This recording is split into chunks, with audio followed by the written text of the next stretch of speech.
Dear colleagues, welcome to the Professional Development Program on National Education Policy. As you are very much aware, this is the 9th batch of this Professional Development Program, which we are part of the program. And I am Dr. Ali Asgar, Assistant Professor in Distance Education at Staff Training and Research Institute of Distance Education.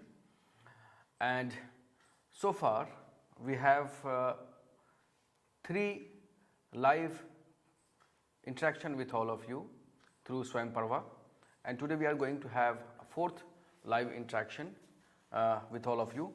So far we have discussed about National Education Policy, National Credit Framework, National Education Policy, Vocational Education, National Education Policy 2020 and continuing in medical education. And today we are going to have a discussion and presentation on the topic of National Education Policy 2020 and online learning and higher education. And to present on this topic, we have with us very distinguished personality from Indira Gandhi National Open University. Let me introduce him first. The resource person with us today is Professor Subodh Kesharwani. He is a professor in the discipline of commerce at School of Management Studies, Indira Gandhi National Open University. And he has about 22 years of teaching experience in the information system, technology enabled learning and its linkages with various domains of management. Let me also inform you that Dr. Kesharwani has done his doctorate in ERP system in 2002 from the Allahabad Central University, and he has been delivering various talks on various relevant and very contemporary topics like MOOCs, team building, e-commerce, technology enabled learning, e-resources, technology used in research, blockchain and enterprise information system and many more. And more importantly, he is also founder editor of a peer reviewed journal, referee journal, which is having an international kind of level. That is, the journal is called Global Journal of Enterprise Information System, and he has been chief editor of that journal since 2009. And Dr. Kesharwani has to his credit about 35 research papers in various peer-reviewed national and international journals. So with these words, I welcome Professor Kesharwani to this session. And before handing over session to him, let me also share with you all that we have divided this session into 2 parts. In the first part, Professor Kesharwani will be presenting on the theme, which is technology, online learning and higher education. And in the second part of the today's discussion, we shall be taking your questions and queries which you are posting through Swayam Parva channel and through YouTube channel. So we shall come back within few seconds. Please bear with us. Thank you.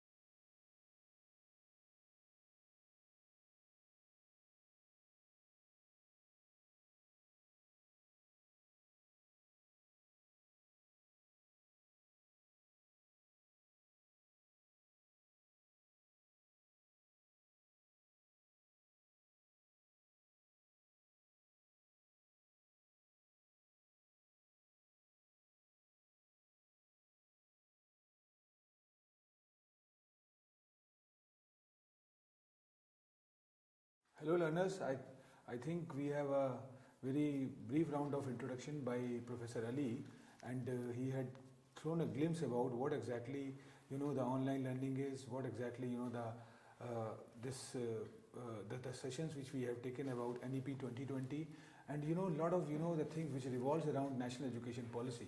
I think that was discussed by and large by the various experts in the preceding sessions, starting from the preamble session by Honorable Vice Chancellor Professor Nageshwar Rao. Then the variety of sessions was talking more about what exactly the national education policy is, and how this national education policy is changing with the change of time. That is more important.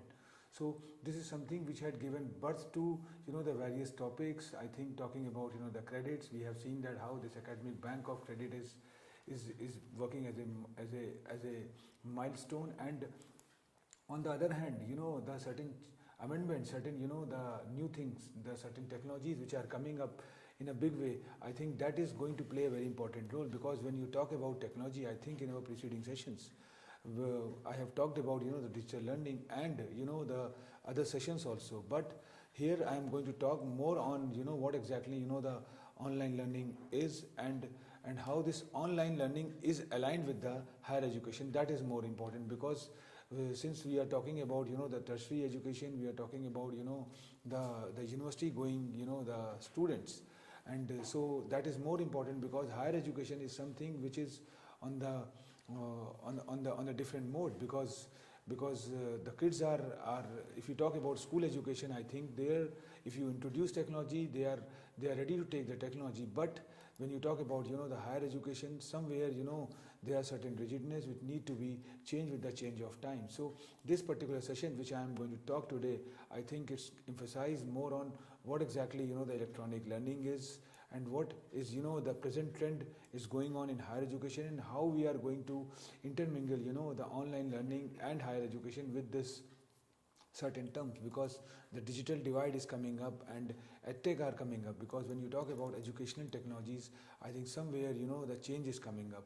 So technology is no more, learning is no more the only the technology thing, but it is somewhat over and above to that, where you have the hybrid way of taking the things. So hybrid learning is coming up, which is a complete combination of the brick and mortar system, the click and mortar system, and the trend which is changing with the change of time. Because the trend is changing very fast. There was a time when technology was just a very important thing, but if you talk in the present scenario, I think the yesterday technology is no more part of the present technology. So this is what the change is. And we have seen that how the Indira Gandhi National Open University, which was pioneer in distance learning, open and distance learning, I think have changed themselves and revamped with this new platform called electronic learning, online learning. So we started with the pilot project with 2 programs, and now we have bundles of programs in the masters, in the bachelors, and the various other domains. So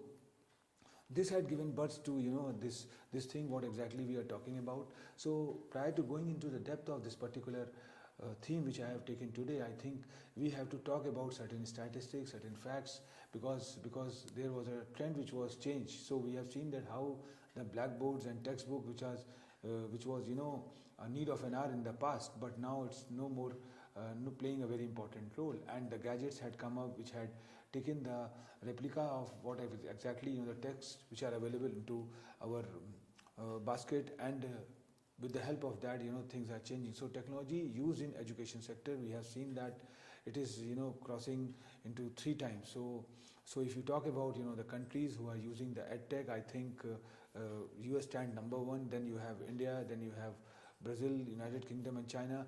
These are the countries which are coming up. So 89% of educators realize that technology is an integral part of their life, and so must be integrated into the educational business. So I think technology is something which is playing a very important role, because we have seen that the technology was started by the defense, by the different purpose, but after certain time you realize that this is becoming an integral part of the learning. So the drones and other the artificial intelligence which was used by the technocrats for different purpose, but now it is crossing its wear boots and applying in the online learning or in the higher education. So we are going to talk about certain facts and figures.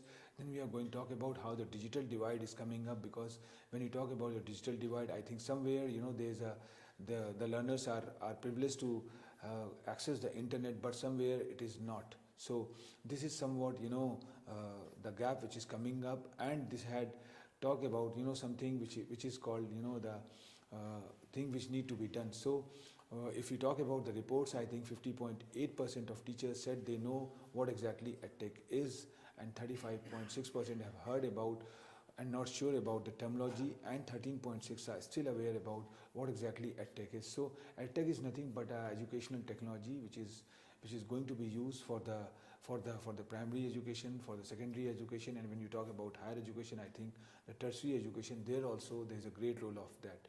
So people are slowly and gradually becoming familiar with EdTech, and within a short span you will find out that it is going to be part and parcel of our education system. So this is something which is there, and technology is something which is changing. I want to share a very good example over here, because when we go into the market, because buy a pizza, so if you take a pizza, I think you get in a square box, and when you open it's a circle, and when you start eating it's a triangle. So this is something which is giving a change in the technology. So technology is no more a proprietary of anybody. It is very fastly changing, and what we observe that there are certain the system which was there, the brick and mortar system, the established universities were there, but now what we have seen that people have crossed the boundaries. The traditional universities boundaries had been changed now. So there was a time, if you see that the education was completely confined to the university systems, but right now the education systems had changed with the change of this online platforms. Either you talk about edX or Coursera, or if you confine to India, I think we have seen that how this Swayam and Swayam Prabha is playing a very important role. So the good number of courses are coming up, the standalone courses are coming up, and learners are enrolling in the standalone courses through Swayam, which is a initiative by Ministry of Education, and then in that particular courses they enroll, they get the credit, and then finally they put the credit in the academic bank. So these are the good things which are coming up, where you have seen that how this academic bank of credit is playing a very important role. So traditional universities education is bundled with the technological platforms. Either you talk about if you talk about the clouds, I think somewhere the AWS is there, the web services are there. If you talk about Facebook, the social networking platforms are there. Then on the other hand, the certain research oriented the platforms are there, like academic edu, like researchgate, and on the other hand certain the correlation one, and these are linked with certain things, and then finally the dissemination of the learning is going on. So this is what exactly the scene is, what exactly the scenario is that we talk about today. If we talk about that that online learning and higher education is intermingling and giving a good way to the learners. So education is no longer delivered by educational institution alone. We have seen that, and companies are using this real life things or real time things which is playing a very important role. So there are certain facts and figures which is very important, that education is the third biggest spending item among essential national spendings. If we see that how this OTT or the web services or web series are there, like Netflix, and Spotify is there, which is having a bank of the songs. So you see how the market is coming up, and once you reach to the top level, you find out that this is the place where the education sector is there. So this is the third sector after real estates and the other thing. And if you go more into the depth of that, you find out that role of this higher education is very important. So this is what exactly the thing is, that the government is also taking more initiative in this direction. And when you are going to transform education, that is from if we talk about the learning stage, or rather we say that lifelong learning stage, so we see that the preschools are there, then primary and secondary educations are there, then higher education and adult learning are there, and there you will find out the classroom texts are there. Like if you talk about the indigenous players in India, I think Byju's are there, then tutors are there, and a lot of the initiatives, the Swayam initiatives which the government is taking, which is a very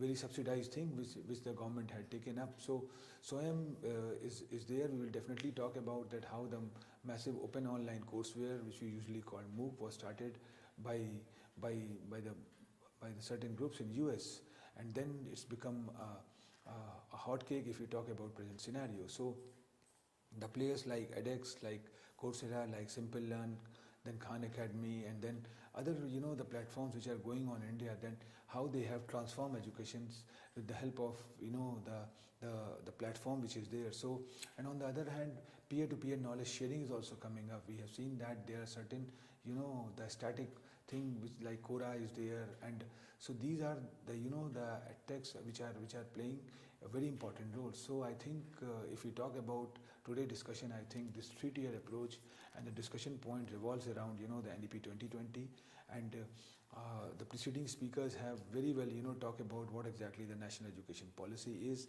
and how this national education policy is revamping themselves with the change of time, because the online learning or electronic learning, or the online education is also deviating from its current path, and then higher education is also changing, because more skill oriented courses are coming a part of the baskets, and then there are certain the things which are going on. So anyway, I think we will definitely talk about on the lines of online learning and higher education vis-a-vis NEP 2020, but on the other hand we will talk about digital divide and edtechs, because when you talk about the edtechs, or when you talk about digital divide, I think somewhere we have to find out the gaps, because when you talk about technology, when you talk about online education, or we would say the electronic learning, I think somewhere we have to talk about totality, because totality is something which believes in integration. So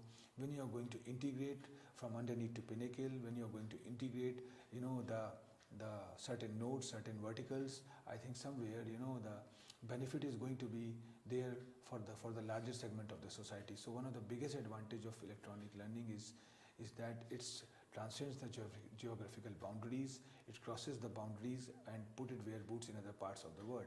I think we have seen that how the MIT courseware, which was initiated by MIT, and the different players which were established in brick and mortar learning, I think they have revamped their contents.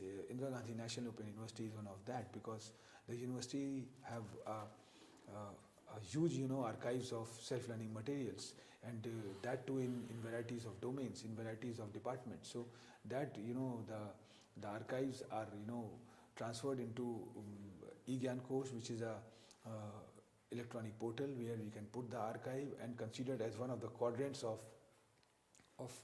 this online learning. So again, when you talk about the quadrants, I think the whole structure of learning, when you talk about massive open online courseware, SWAYAM or SWAYAM Prabha, is going to be bifurcated into 4 quadrants. And the first quadrant talks about the video part. I think the animation, the multimedia which we use in the content, so that the learners can very easily mug up the thing. So this is the USP of the quadrants. And the second quadrant is no doubt the self-learning material. And Indira Gandhi National Open University, considered to be the only university in India which emphasize more on the self-learning content, the contents which are automatically revamped in its own style, in its own way. So this is something which had given birth to this kind of thing, then assessment, and then finally the examination. So again, all those things, when we talk about electronic learning, when we talk about online learning, I think somewhere we follow a electronic approach. There is no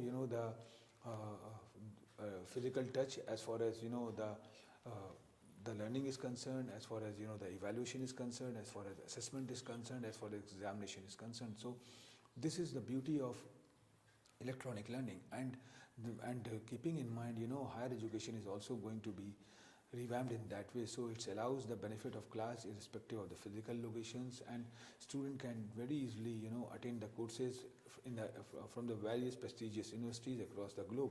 So this is the thing which is coming up. And I was talking about the multidiscipline approach. I'm talking about the multilinguistic approach, and then the learning which is there. So this is something which is coming up. And when you talk about edtech, I think edtech tools are online platforms that assimilate technology with education. So education is there, the technology is there. Now I think the tailor-made, the customized, the contents are going to be created, which can be quite useful. I think it's more emphasizing for the brick and mortar learners, for the click and mortar systems, and these edtech tools ensures that online education delivery is carried out flawlessly. So I think somewhere the interruption is going to be cut short, and whatever the digital disruption is there, whatever the digital the divide is there, that need to be taken care of. Because when you talk about India as a whole, I think somewhere there is a good broadband or the bandwidth, but on the other hand you find out the remote areas where there is no power, there is no internet. So what we observe that we are not following the mandate of reaching to the unreached. So EdTech is something which emphasizes more on this particular aspect and talks about certain things. So when you talk more about the EdTech tools which are going to be used by the educators in particular 2022 or in 2023, I think the platform is already there, and some of the the tools which I'm talking about, I think we are acquainted with that, we are acclimatized that, or it's going to be day-to-day activity as far as our learning is concerned. I think Google Form, we start with the Google Form. I think what we have seen that when as a researcher, when we develop a questionnaire, the good part is that these the questionnaires are going to be filled with the help of this Google Forms and transferred to the respondents, and when the respondents reciprocates, I think somewhere the response sheets are going to be filled by that. So very easily we get the data in a Excel format, and then the moment we get the data, we very easily customize it into the certain graphical format. So which either it could be the pie chart or bar chart. So this is a good thing which is there. Microsoft Teams, I think somewhere helps us in interacting with the in a virtual mode, and YouTube, I think we all knowing that since I am interacting with you, I think after certain time you find out that my video is available on the YouTube. So this is something which is there, and the learners can also download the varieties of the contents which overlap with the particular theme. So Google Meet is also one of the virtual the platform which is going on, and then Udemy, Vimeo, OneNote is there. When we talk about OneNote, I think this is a very good initiative where you have got the varieties of PDF files, and you can convert it into a one file. So OneNote can be useful. You can make it as a ready reckoner, which can be quite useful for the learning purposes. So this is something which is there. Coursera, we have talked about that how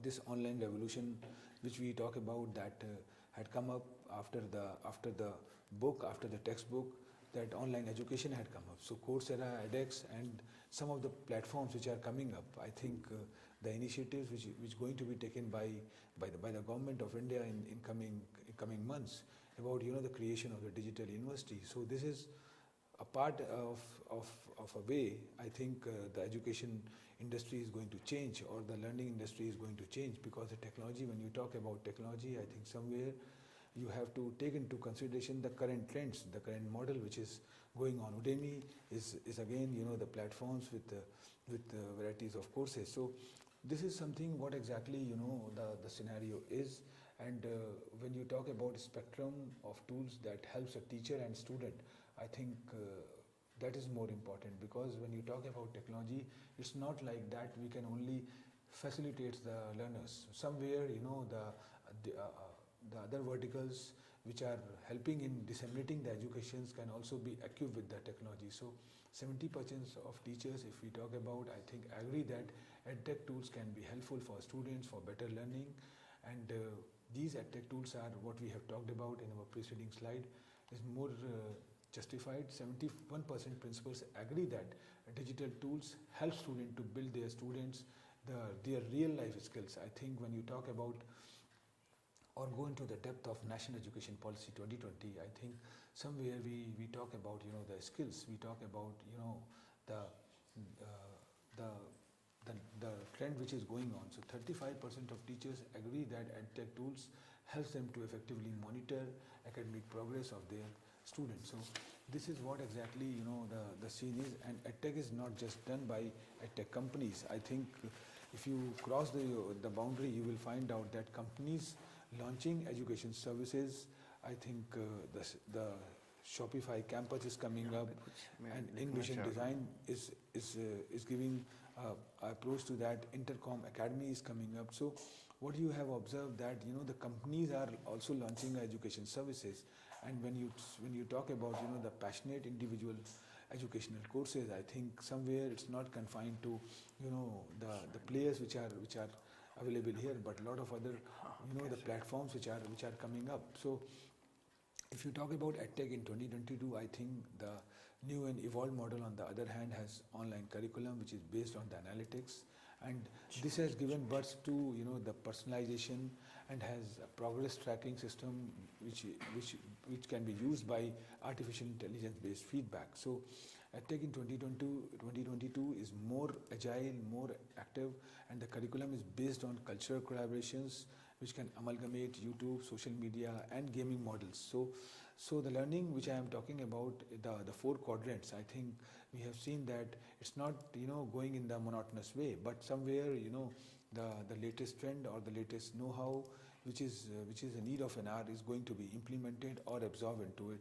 So focusing more on continuous engagement is there. So when you talk about the continuous learning, so there was a time when we talk about the blended learning, but if you talk in the present scenario, we are more talking about the continuous learning. So continuous learning is more agile in nature, and it can engage the learner for a longer time, and finally when the learners are engaged, more penetration of footfall in the particular portal, I think the more learning will go on in that way. So if we go more into the depth of that, I think somewhere we find out that the digital divide is the gap between the internet access and those without the internet.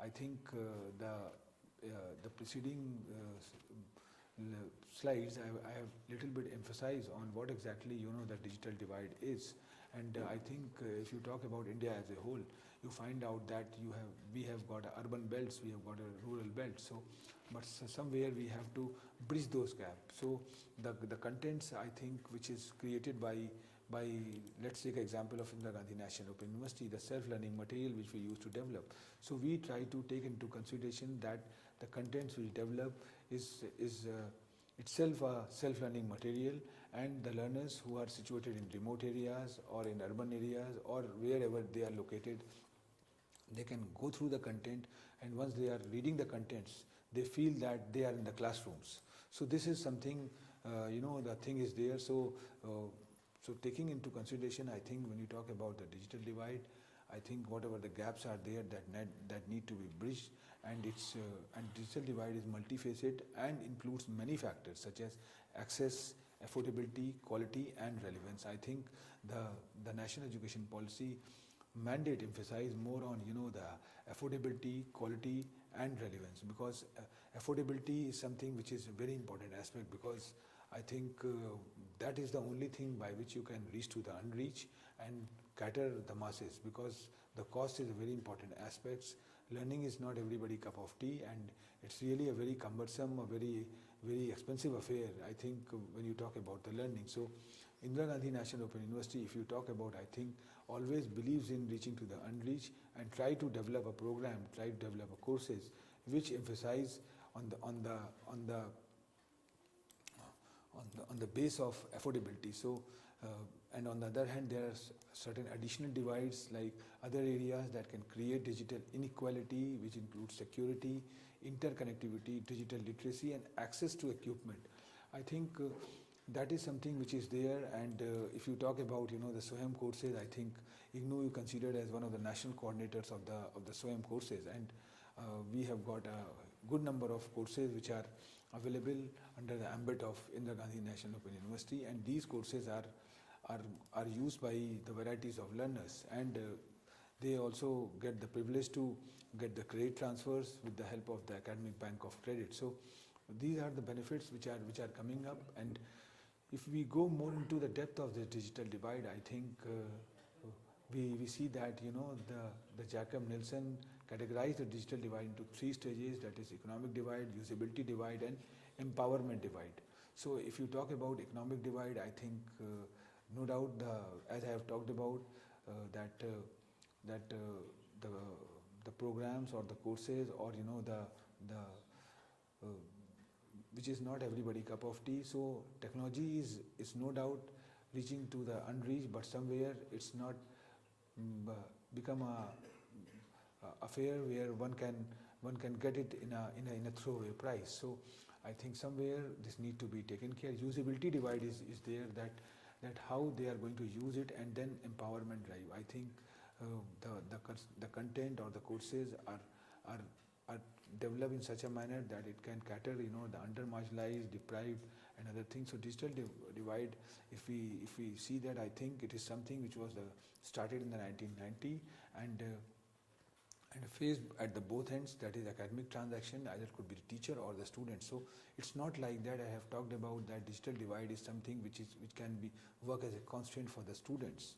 I think somewhere if you are not going to take the digitalization or the technology in the manner, I think it is going to be a hue and cry situation for the teachers, also for the instructors also. So economic divide, as I have talked about, I think if we see this particular image, we see that how the developing economies are using it and how the developed economies are using it. So internet access become low among economic vulnerable countries, and it refers in the past year also that this is something which is there. So usability divide, I have talked about, the problem is particularly evident with low literacy and senior persons, and somewhere you see that technology remains so complicated that many people could not use a computer even if they got one for free. So I think somewhere this is more important, that rather than providing a device, I think the grooming or the training need to be done where we can develop a platform that how they are going to use it. So that is more important. So if you talk in the present scenario, I think there are certain technologies which are available in throwaway price, or they are freely available, but the learners have to, or the users who are going to use, they know how to use it, because that is more important. So it happens with certain thing. And empowerment drive, as I have talked about, is the divide most difficult to solve. It is concerned with how we use technology to empower ourselves, and we can see that researcher reports that few people contribute content to the internet. So, but with the change of time, we find that things are changing, and users do not work to understand how they can truly be empowered. So this is something which is there. So digital divide, as I have talked about, bifurcated into usability, empowerment, and then economic drive, which is there. So on the other hand, if you talk in the new education policy perspective, I think the digital drive is technology in education, teacher education, and then financial support. So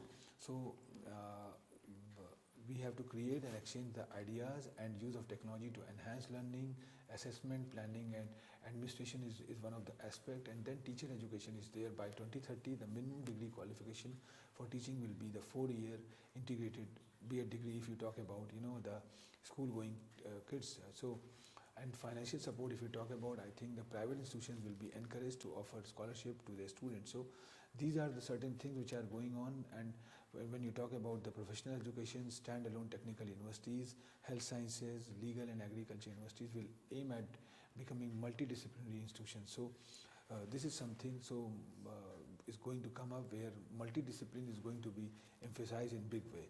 So the students who have been enrolled in science, they can take up paper of social science as a minor.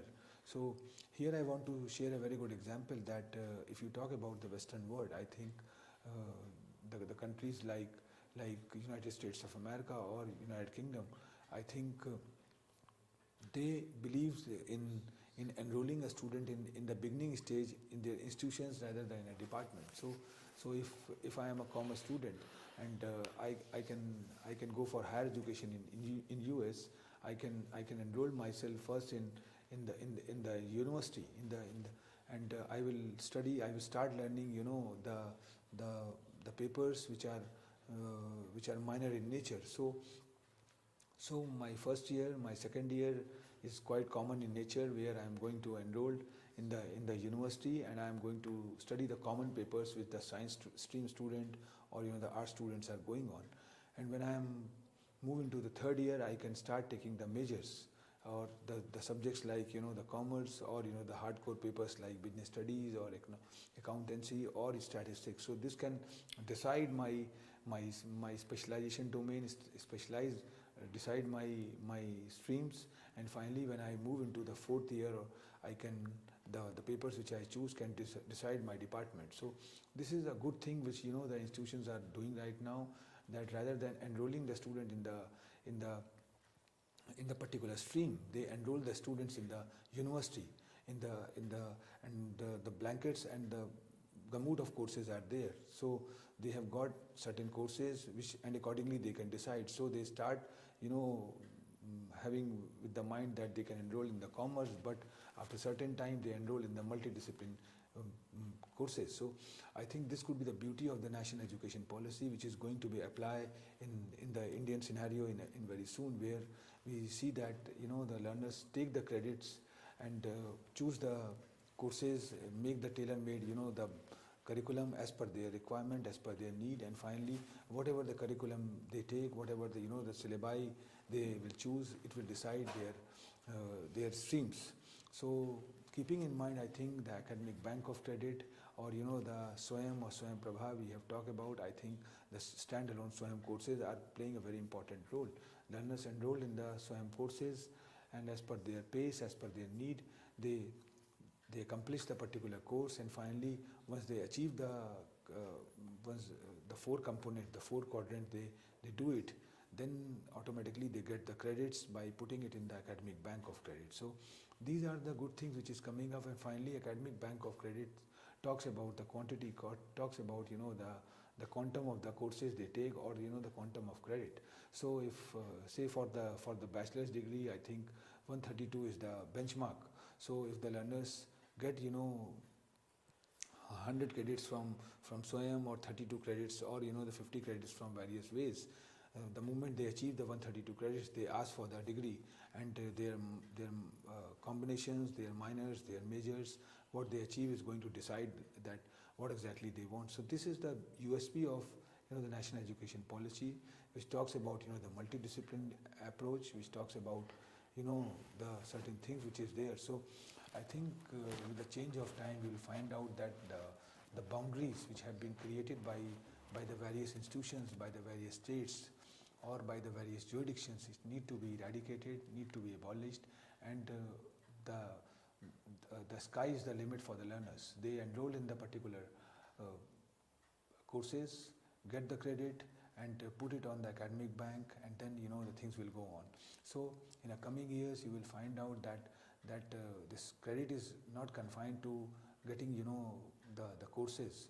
They can, if they are working in corporates, they are working in industry, they are working somewhere, that can be also converted into credit. So this kind of the phenomena which is going to be developed, and Ministry of Education is working in this direction in a big way. So all those things talks more about that whatever the learning should be there, it should be perpetual in nature. There must be a concrete the benefit. There must be a certain the effort which can play a very important role. If the learners are skill oriented, if the learners are skills, I think somewhere they can get the employment in a very faster mode. So intention behind the national education policy is to emphasize more on the skilling, so that they can learn, they can earn, and finally once they enter into the market, once they establish themselves, I think they can do the wonders with their knowledge, skills, with their the way they have learned it.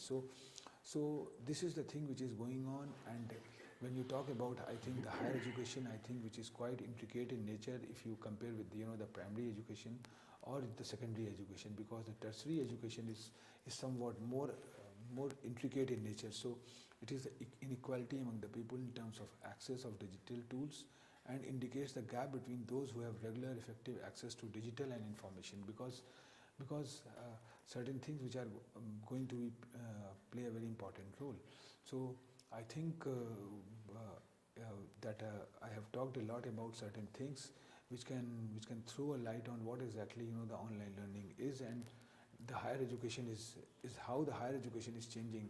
There are certain questions I think which going to be a part of this digital divide vis-a-vis when we talk about online learning or higher education, that how the digital divide affects the learning of being a student. I think this is a very good question because the digital divide is a gap between, because the technology is something which is because India is a country which have a huge base, and we have to see that how the technology is going to be fit in that bottle. So maybe the internet usage is internet bandwidth is slow, or the broadband is not in that way. So we have to find out that how this digital divide affects the learning of being a student, and how does digital divide promote inequality in education. I think we have to see that, and what are the benefits of digitalization education.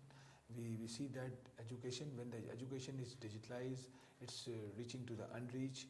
And when you talk about the technology enabled learning, I think it have a wider reach, and the learners who are situated in one corner of India, they can, with the help of digitalization, with the help of the technology, they can very easily get the benefit of that, and they can use it. So and digital divide, if you talk in a present scenario, I think it's going to be a very important, rather I would say it's a need of an hour. And without digital divide, I think thing is not going to be changed. So this is a very important aspect. And if you talk about key principles of NEP, I think the national education policy, we have a very elaborative discussion, and we have seen that it talks about curriculum, pedagogy and policy, equity and inclusion. So this is what exactly the national education policy is, and how the inclusion and how the equity is going to come. I think somewhere there's a use of technology which is going to be important. So community participation, use of technology, and for various aspects is going to come up. So critical thinking, creativity, unique capabilities are very important. And when you talk about the technology enabled learning, I think somewhere you get varieties of ways by which the things are going to be changed. So we have seen that online learning can improve future ready skills, communication, collaboration, technology and education.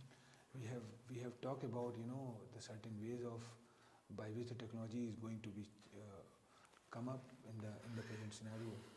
So collaboration, education, this is there, and higher education vision is there. I think there are certain bodies which are playing a very important role, which helps in revamping curriculum, pedagogy assessment and student support. I think we see that the curriculum is also going to be changed, right? Because the learners are quite agile right now. They see how much the state of art the curriculum is, and the teaching pedagogy is also changing. We have seen that when we follow the four quadrant, I think the teaching pedagogy, as far as animation, usage of animation, as far as the multimedia is coming up, and student support is also changes with the change of time. There was a time when we are restricted to only one mode of student support, but with the help of this technology, I think the social networking platforms or the WhatsApp, the other ways, the things are going to be changed. So imaginative and flexible curriculum structures are coming up, and the option is given to the learners. So I think there are certain major reforms in higher education is coming up. Multidisciplinary part I have talked about. Holistic and multidisciplinary education is coming up, and GER is going to be enhanced by 2035. So online education, if you talk about, is going to be seen with your life and help students to become more independent learners before they make their way in the real world, and that could be the purpose. And when you talk about electronic learning, I think student engagement and performance are going to be judged at every juncture,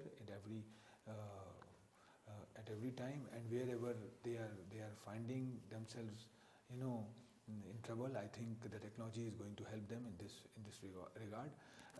MOOCs I have already talked about, and we see that that how the Indira Gandhi National Open University have developed their own the self-learning material in a digital mode, and the learning management system. So virtual learning environment is coming up, content management system, I think, or the course management system, which we usually call the learning management system. I think it's a Moodle-based platform which we are using, and then mobile learning is coming up. I think mobile work as a smartphone, we have seen that, but on the other hand, it's going to be helpful to the learners. So these are the things which are going to play a very important role. And there are certain questions which are coming up. How does online learning help learners? It's very true that online learning is going to help learners in a various mode, at various verticals, in a various manners, because you are with the technology in a 24/7 mode. So when you are with the technology in 24/7 mode, you can get the privilege of the learning as per your requirement, as per your need, and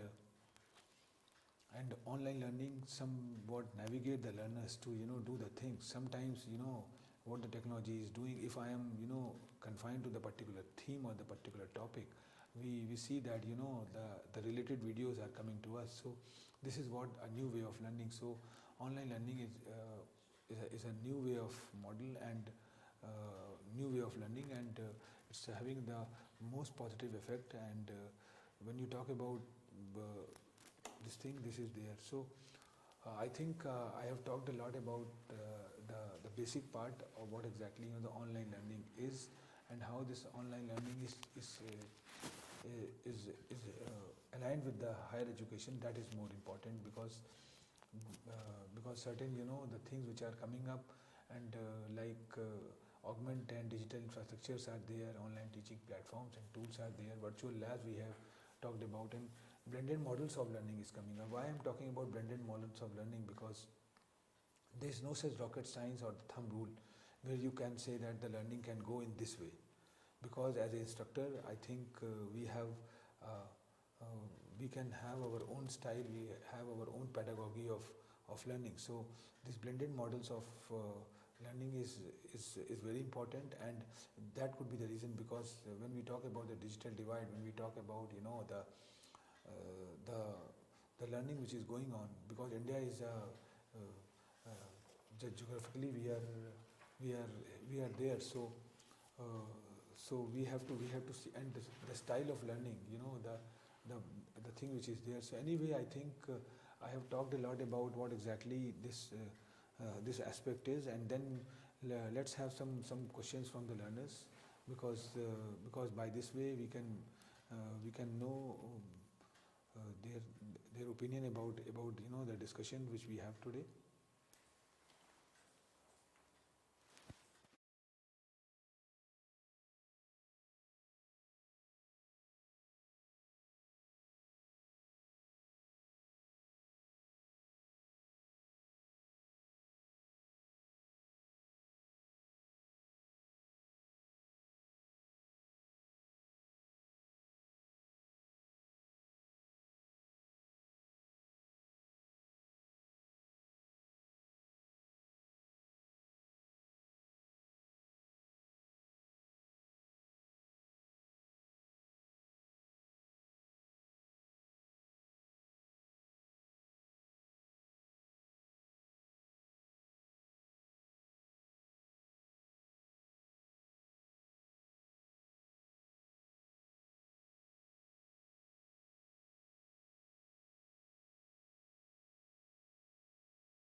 बहुत बहुत धन्यवाद professor Kesharwani, नहायत ही उम्दा presentation आपका था।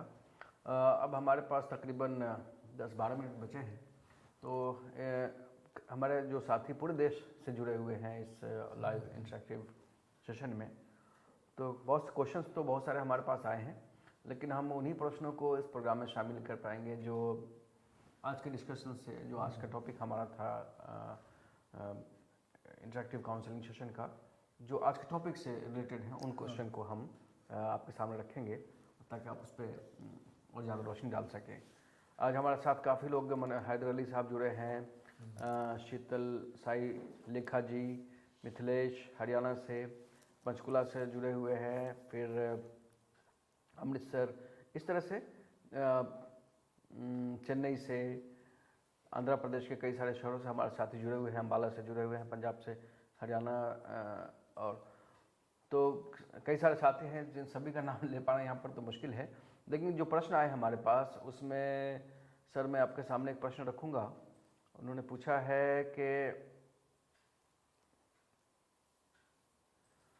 हालांकि थोड़ा सा हमारा आज का जो डिजिटल और ऑनलाइन लर्निंग का है उससे थोड़ा सा हटके है, लेकिन रिलेवेंट है, हम इसे शामिल कर सकते हैं। कह रहे हैं कि जो इन सर्विस टीचर्स हैं, है ना, उनके लिए जो है हायर एजुकेशन में क्या स्कोप है, प्रोफेशनल, एक तरह से प्रोफेशनल डेवलपमेंट की बात कर रहे हैं कि किस तरह से अपने आप को और वो एम्पावर कर सकते हैं, स्पेशली हायर एजुकेशन सेक्टर में। देखिए, पहले तो मैं ये बताना चाहूँगा कि जो लर्निंग है वो बदल चुकी है। लर्निंग आज की डेट में परपेचुअल हो चुकी है। That could be the reason we are talking about lifelong learning. और lifelong learning always emphasise that कि जो आप पढ़ते हैं उसका उपयोग आप आज नहीं करते, आगे भी करते हैं। तो ये बात सही है कि पर हमको ये भी ध्यान देना है साथ में कि उसकी उपयोगिता कितनी है। मान लीजिए एक कोई स्कूल में पढ़ाने वाले हमारे अध्यापक हैं और वो अगर जो है अगर हायर एजुकेशन करना चाहते हैं तो नो डाउट उनको फ़ायदा मिलेगा इसका। जब वो मान लीजिए उन्होंने बीएड किया है, मास्टर्स किया है और पढ़ा रहे हैं वो, उसके बाद अगर उन्होंने पीएचडी कर लिया तो somewhere he get an opportunity to work in the degree college in a university systems. So ये एक उसका फ़ायदा है। और जो है देखिए, टेक्नोलॉजी के साथ जब आप पढ़ते हैं तो एक फ़ायदा ये मिलता है कि you can do multiple things in a multiple way. So आपके पास you can earn also, you can learn also, you can contribute to the society also in that particular time frame.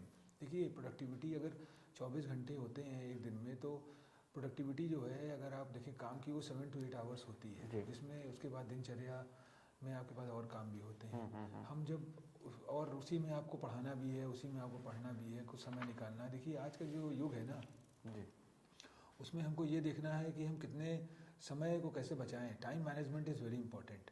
And और इसमें क्या है कि time बहुत important है। Technology आपके साथ ये है कि आप कभी भी कर सकते हैं। जैसे मैं अभी 4 क्वाड्रेंट की बात कर रहा था। अगर आप टेक्नोलॉजी इनेबल्ड हैं और अगर आप कोई ऐसे ऑनलाइन प्रोग्राम कर रहे हैं, ऑनलाइन कोर्स कर रहे हैं, तो आप जो है बड़े आराम से जो है अपने असेसमेंट, अपने आप को असेस कर सकते हैं, असाइनमेंट को अपने अलग आवर्स में पढ़ के दे सकते हैं। तो ये एक देखिए एक फ़ायदा है जो आज के युग में नीड ऑफ द आवर है, ज़रूरत है। अगर आपको समय बचाना है, देखिए देयर वाज अ टाइम, हम बात करते हैं पहले क्या होता था, हम बहुत समय वेस्ट करते थे कि बिजली के बिल जमा करने में, और अब आज हम सब काम ऑनलाइन कर देते बैंक की ट्रांजैक्शंस में। पर अब आपने गौर किया होगा कि अब ये सब काम जो है फिंगर टिप्स पे हो गया है। यू कांट से कि I am specifically taking a leave और मैं अपना बिल सबमिट करने जा रहा हूँ। अब आप क्लासरूम्स देखिए बदल चुके हैं। आप जो रियल टाइम लर्निंग आ गई है वो यही है कि आप बैठे हुए हैं, आप मोबाइल में आपके पास खा ले, आप लंच आवर में 1 घंटे अगर आपको मिलते तो आप 1 घंटे में कुछ पढ़ सकते हैं। 1 घंटे, तो ये जो लर्निंग है, देखिए छोटे छोटे समय अपने निकाल के अगर आप काम करते हैं तो धीरे धीरे आप कर ले जाएंगे ये। और दूसरी बात, आपने ऑनलाइन लर्निंग की बात की, तो बहुत सारे बुक्स ऐसे अवेलेबल हैं इन दिनों जो हमारे टीचर बंधु कहीं भी देश में कहीं भी रह करके उस बुक्स से जुड़ करके, है ना, अपने जो जिज्ञासा है अपने हायर एजुकेशन में बढ़ने की, और भी जो है उनकी, और जो देखिए अच्छी इच्छा है बात उसकी पूर्ति कर अभी जो सकते हैं। आपने स्वयं में बड़ी अच्छी बात करी कि स्वयं एक ओपन प्लेटफॉर्म है, जिसमें सबसे अच्छी बात ये है कि आप अगर आप उसकी कोई फ़ीस तो है नहीं एडमिशन लेने की, आप एडमिशन ले लीजिए, पढ़िए। और अगर आपको ज्ञान अर्जित करना, आप ज्ञान अर्जित कर लीजिए, तो आपको कोई पैसे भी नहीं देने। अगर आपको लगता है कि आपको सर्टिफिकेट चाहिए तब आप दीजिए। पर बहुत लोग, हम अखबार नहीं पढ़ते हैं, सिर्फ एग्जामिनेशन फ़ी देनी है। हाँ, एग्जामिनेशन फ़ी देनी है, तब आप जो है तब आपको सर्टिफिकेट मिलेगा। अदरवाइज़ अगर आप ज्ञान के हिसाब से पढ़ना चाहते हैं, अगर आप लर्निंग के हिसाब से पढ़ना चाहते हैं, तो आप खुद ही पढ़ते रहिए। देखिए, स्कैटर्ड लर्निंग आ गई है। अभी मैं पहले बात करता था कि हम लोग ने जैसे फूड में बात किया है, ऑर्गेनिक फूड होता है और जो एडल्टरेटेड फूड होता है, आपने देखा होगा ऑर्गेनिक क्यों हम बात करते हैं। उसी तरह ऑर्गेनिक लर्निंग भी आ गई। ऑर्गेनिक लर्निंग में क्या हो गया है कि हर चीज़ ऑर्गेनाइज है। आप आपके पास जो सोर्स है पढ़ने का वो है। सोशल नेटवर्किंग प्लेटफॉर्म्स बहुत आ गए हैं। आपने देखा है कि फेसबुक है, यूट्यूब है, सोशल नेटवर्किंग प्लेटफॉर्म है। उसमें हमने ऑब्जर्व किया है कि आपके पास बहुत ऑप्शन है। आप जो है आप कहीं भी बैठ के लर्निंग कर सकते हैं और उस लर्निंग को आप दूसरे फॉर्म में दूसरे जगह पे उपयोग भी कर सकते हैं। तो ये देखिए इस तरह की चीज़ें आ रही हैं। और रेस्ट्रिक्टेड लर्निंग थी, there was a time when things were quite restricted in nature. अब वो नहीं है। Learning is now more open in nature. आप आज की डेट में ओपननेस की बात कर रहे हैं।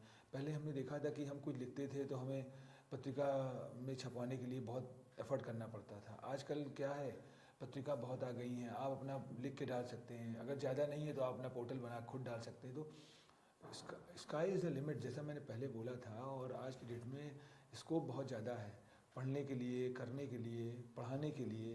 तो अभी जो इतना रिवैम्पिंग हो रही है, सोसाइटी रिवैम्प कर रही है, टेक्नोलॉजी इनेबल्ड लर्निंग की बात कर रहे हैं, हम देख रहे हैं कि सब जगह जो है एक माइंडसेट चेंज हो रहा है। देखिए when you talk about technology, when you talk about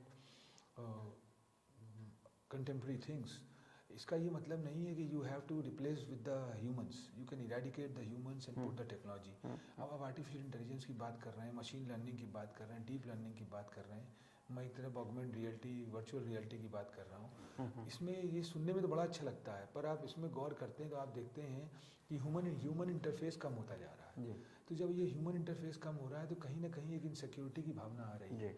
तो इनसिक्योरिटी की भावना को ख़त्म करने के लिए हमने देखा है कि आपको you have to align with yourself, align with the technology, with the end, और वहाँ पे आप देखेंगे कि चेंज आ रहा है। जैसे सर एक हमारे आई होप कि हमने डॉक्टर रेखा गर्ग साहब की क्वारी थी, हम उसको आंसर कर पाए हैं।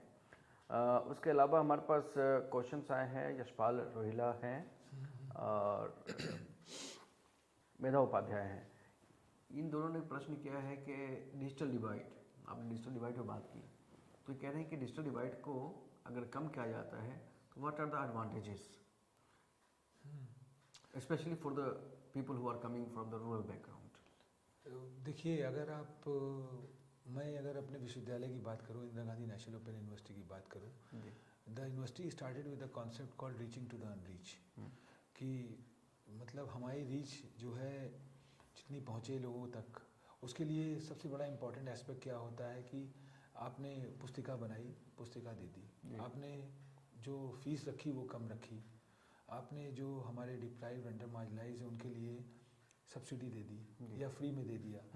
तो आप देखिए ये सब क्या है आज की डेट में। अगर आप डिजिटल डिवाइड की बात करेंगे, आप देखिए भारत एक अलग तरह का देश है। आप देखेंगे यहाँ मेट्रोपॉलिटन सिटीज़ हैं, जैसे दिल्ली, बॉम्बे हैं, मद्रास हैं, अब और उसके अलावा टीयर 2 सिटीज़ हैं, टीयर 3 सिटीज़ हैं।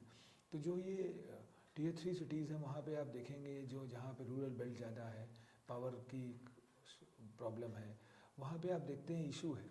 But somewhere you have seen that the penetration of smartphone is everywhere. Smartphone का फुटफॉल बहुत है, स्मार्टफोन बहुत लोगों के पास है। तो आप आज की डेट में मोबाइल लर्निंग आ गई, मैं इलेक्ट्रॉनिक लर्निंग क्यों बात करूँ, आपने देखा मोबाइल लर्निंग आ गई, लोग मोबाइल से पढ़ रहे हैं। तो ये क्या करता है, डिजिटल डिवाइड कहीं ना कहीं जो है, जो हमारा जो गैप है सोसाइटी में, देखिए गैप भी बदल रहा है। देखिए एक समय था कि कंटेंट जो है आप देते थे, इंटरनेट नहीं चलता था। आज क्या है, आपके पास QR कोड आ गया है, आप QR कोड से स्कैन करते हैं, कंटेंट को आप ऑफलाइन देख लेते हैं। तो और आपने उसको डेस्कटॉप में रख लिया, पेन ड्राइव में कॉपी कर लिया। तो कहीं ना कहीं ये देखिए, कहीं ना कहीं टेक्नोलॉजी जो है ब्रिज कर रही है गैप को। पर साथ में एक इशू भी है। इशू ये है कि एवरीथिंग हैड अ कॉस्ट। आज की आपने देखा होगा कि ऐसा नहीं है कि जो हमारे ऑनलाइन कोर्सेज हैं वो क्या है, थ्रो अवे प्राइस में है, फ्री है। कहीं ना कहीं you have to pay because the company who are offering this particular programs, they have certain cost and these cost are going to be charge by the learners who are going to enroll in this particular program. तो ये कहीं ना कहीं इस तरह की चीज़ें हैं जो हो रही हैं। जी, एक प्रश्न आ रहा है सर कि in comparison to government institutions, private institutions are considered to be well equipped with emerging technologies. तो यहाँ पे जो गवर्नमेंट इंस्टीट्यूशन के साथ जो एक ड्रॉबैक आ रहा है या जो चैलेंजेस के साथ आ रहे हैं, इन चैलेंजेस को कैसे हम देखते हैं, कैसे इसको हम टैकल कर सकते हैं? देखिए ये तो एक अप्रोच है कि अब आपने मैं उद्यम की बात करूं, मैं एंटरप्राइज की बात करूं, आपने देखा भारत में जब पब्लिक सेक्टर अंडरटेकिंग्स बने तो प्राइवेट इंस्टीट्यूशंस भी बने, बट ऐसा नहीं है कि PSUs अच्छा नहीं कर रहे हैं. There are certain sectors which are dominated by the government entities.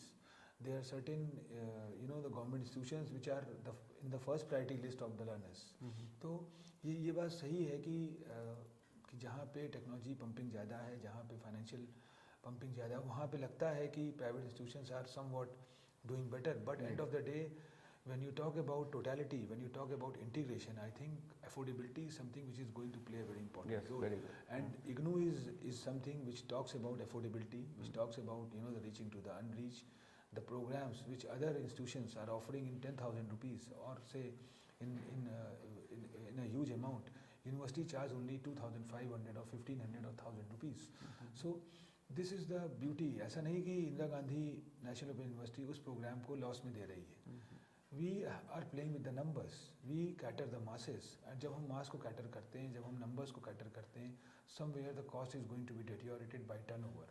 So the self-learning material which we developed, I think the faculty who are involved, the people who are in the regional centers, they are taking care of the delivery part. Somewhere they are facilitating the things. So 3-tier approach है, और उसमें आपने देखा होगा कि हम अपने content को बहुत डिजिटलाइज कर दे रहे हैं. तो लर्नर के साथ देखिए एक अच्छी चीज़ क्या है कि अगर उसको कंप्लीट रेडी रखना, एक पूरा बास्केट मिल रहा है जिसमें उसके पास जो है 4 क्वाड्रेंट है और जिसमें उसका असेसमेंट भी हो रहा है, एग्जामिनेशन. आप एग्जामिनेशन देखिए ना, there are certain institutions which are not in a position to conduct the exam in 100 rupees, but IGNOU is doing that. तो कहने का मतलब ये है कि जो हमारे गवर्नमेंट इंस्टीट्यूशंस हैं उनके साथ एक्सेसिबिलिटी और अफोर्डेबिलिटी का भी मसला है. बिल्कुल है. क्योंकि और हमें एक्सेसिबिलिटी की बात आपकी सही है. देखिए एक्सेसिबिलिटी तो इम्पॉर्टेंट है ही. अगर आपने ऑनलाइन की बात करी, अगर आपने टेक्नोलॉजी इनेबल्ड लर्निंग की बात करी और आप सब काम कर लीजिए और टेक्नोलॉजी ना रहे तो लर्नर के साथ चैलेंज है. पर कहीं ना कहीं जैसे आप देखिए हमारा ज्ञान कोच पोर्टल है, हमने अपने मटेरियल्स को वहाँ रख दिया. अब हमारा ज्ञान का कोच का मटेरियल खाली हमारे बोनाफाइड लर्नर नहीं देख रहे हैं, सभी देख रहे हैं. तो we have talked about the openness. तो आज का जो टेक्नोलॉजी इनेबल्ड लर्निंग है talks about accessibility, affordability, openness, और साथ साथ जो है देखिए फेथ भी है, ऑथेंटिसिटी भी है. आप देखिए there are certain private institutions which degree may be is of no use, but when you talk about IGNOU, when you talk about the universities, I think they believe in जो मैंने आपसे बात कही कि ऑथेंटिसिटी की बात वो करती है. जी. और जाते जाते सर आखिरी प्रश्न हमारे आए हैं हमारे कॉलीग से, डॉक्टर मालती वीरामणि. वो पूछ रही हैं कि जो हम एडटेक जो टूल्स, इमर्जिंग टूल्स हैं, उसको इस्तेमाल करने में, उसको यूज़ करने में जो हमारे साथी हैं उनको काफ़ी दिक्कतों का कभी कभी सामना करना पड़ता है. तो उनके लिए किस तरह के मतलब ट्रेनिंग प्रोग्राम या प्रोफेशनल डेवलपमेंट प्रोग्राम किए जा सकते हैं? बहुत अच्छा प्रश्न है और मुझे लगता है कि ये एक बेंचमार्क है. अगर आप टेक्नोलॉजी की बात करते हैं, ऑनलाइन एजुकेशन की बात करते हैं और हायर एजुकेशन के पर्सपेक्टिव बात करते हैं, तो एडटेक जितने टूल्स हैं, जैसे मैंने गूगल मीट, गूगल फॉर्म्स है और ये आपके स्वयं है, ये देखिए आप आज की डेट में आपको ये चीज़ समझना पड़ेगा कि ये जो टेक्नोलॉजी है इसके बगैर आप चल नहीं सकते. आज वर्चुअल मीट की अगर मैं बात करूँ, मुझे इंटरेक्ट करना है, somewhere I am sitting here and delivering my thought, but end of the day the learners are at different places. It is the credit goes to the technology which we are using. So this is something which is there. हम चीज़ों को live कर लेते हैं. आपने देखा है social networking platforms पे कई फैसिलिटीज़ हैं जो दी गई हैं जिसमें आप ऑनलाइन लाइव लेक्चर्स कर सकते हैं, उसके बाद आप उसको आर्काइव में रख सकते हैं. तो ये सब चीज़ें हो रही हैं और समय के साथ आप देखेंगे और चेंजेस हो रहे हैं. और जैसे मैंने बोला कि ये थोड़ा भ्रम है. देखिए जब कंप्यूटर आया उसके बाद हम डॉस में काम करते थे, डिस्क ऑपरेटिंग सिस्टम पे, फिर हम जो है ग्राफिकल यूज़र इंटरफेस पे आ गए, फिर हम विंडोज़ मिल गया, फिर हमने देखा कि हमने अपनी ड्राफ्टिंग जो है MS वर्ड में करने लगे. आज हम एक्सेल में पूरी डेटा स्प्रेडशीट रख लेते हैं. अभी क्या करते हैं, हम ड्राइव पे अपना डेटा रख देते हैं, हमारी स्प्रेडशीट कोई और एक्सेस कर लेता है. पूरा फिनोमिना बदल रहा है। क्लाउड पे डेटा आ गया है और क्लाउड पे डेटा आने के बाद उसकी सिक्योरिटी, उसकी बहुत चीज़ें स्ट्रांग हो गई हैं। यूनिवर्सिटी अपना डेटा क्लाउड पे रखती है और लर्नर्स को जो है लर्नर से इंटरेक्ट कर लेती है। तो ये सब चीज़ें देखिए थोड़ा सा प्रॉब्लम है, समय के साथ टेक्नोलॉजी बदलती है। आज की जो टेक्नोलॉजी है हो सकता है it is no more for tomorrow and it's become a routine activity. अब आज की डेट में देखिए there was a time when computer was considered to be a hot cake, पर आज की डेट में आप अपने स्मार्टफोन को ही कंप्यूटर बना लेते हैं, आप उसी से पढ़ लेते हैं, उसी से कर लेते हैं। तो देखिए वर्चुअल मीटिंग हमें करनी है, हम 1 मिनट में वर्चुअल मीटिंग कर लेते हैं, इंटरेक्ट कर लेते हैं। हमने देखा व्हाट्सएप में हम खाली मैसेज नहीं करते, हम ग्रुप बना के 10-12 लोगों को एक साथ कॉल कर लेते हैं। तो लर्निंग जो है बदल चुकी है। Learning is not confined to the stereotype approach which we are following, but it is crossing the boundaries and thinking out of box. ये बड़ी इंपॉर्टेंट चीज़ है। अगर आप आउट ऑफ बॉक्स सोचते हैं, आउट ऑफ बॉक्स सबको सोचना है। देखिए आप जब आप टेक्नोलॉजी इनेबल्ड लर्निंग की बात करते हैं तो out of box is not going to be think by the learners but by the instructors, by the teachers. So somewhere the students are changing themselves and somewhere the teacher have to change themselves. And when this change is for the benefit of the society, I think the institute is going to benefit it, the teacher is going to benefit it, and by and large the counterparts who are associated with that, they are going to be benefited. Nicely said. Sir ने बहुत अच्छी बात कही कि teachers we'll have to change ourselves also. Yes, training और professional development एक requirement है, ये तो रहेंगी, लेकिन बहुत सारी चीज़ें ऐसी हैं जो आज ओपन जो सोर्स टूल्स हैं, एड टूल्स हैं, अवेलेबल हैं, उनको अगर हम हाथ डालें उसमें, अगर खुद से सीखने की कोशिश करें, बहुत सारी चीज़ें हम खुद सीख सकते हैं। बहुत अच्छी बात कही कि रीच है ना। अब आप ओपन एजुकेशन की रिसोर्स की बात करते हैं, आप OERs की बात करते हैं, तो आप the word is bigger. You can download n number of content, you can use the content. Creative Commons आ गया है, आप देखते हैं उसमें रीयूज का फिनोमिना है। You can acknowledge the person, you can use the content and you can use for the benefit of the society. So ये सब चीज़ें आ रही हैं। देखिए सोसाइटी में restricted access आपने देखा होगा कि हमने कई जगह देखा है। हम आप खुद देखिए ना, अगर प्रगति मैदान में जहाँ पे ट्रेड फेयर लगता है और अगर उसमें टिकट लगता है तो कितनी भीड़ होती है और फ्री होता है तो कितनी भीड़ होती है। But somewhere we have to see that how we are going to regulate, how we are going to channelise. कभी ऐसा नहीं हो सकता कि आप हर चीज़ को फ्री कर दें, because if you are making everything free, I think somewhere the learning intention is not of that kind. So keeping in mind, I think things are going to be changed. There are certain contents which are open in nature, are freely available, learners are using it, and change is coming up. We have seen that the learners are not confined to the study materials or the quadrants which we are providing. Somewhere they depend on the contents which are freely available on the portal. तो ये एक अच्छी चीज़ है जिसको हम आपने open की बात करी, वही है। तो हमें आशा है कि आज का जो हमारा व्याख्यान हुआ है उससे हम लाभान्वित होंगे और 8 टूल्स जो फ्रीली अवेलेबल है, आसानी से अवेलेबल है, हम उसका प्रयोग करेंगे अपनी टीचिंग लर्निंग प्रोसेस में। और इसके साथ ही आज का समय हमारा पूरा हुआ।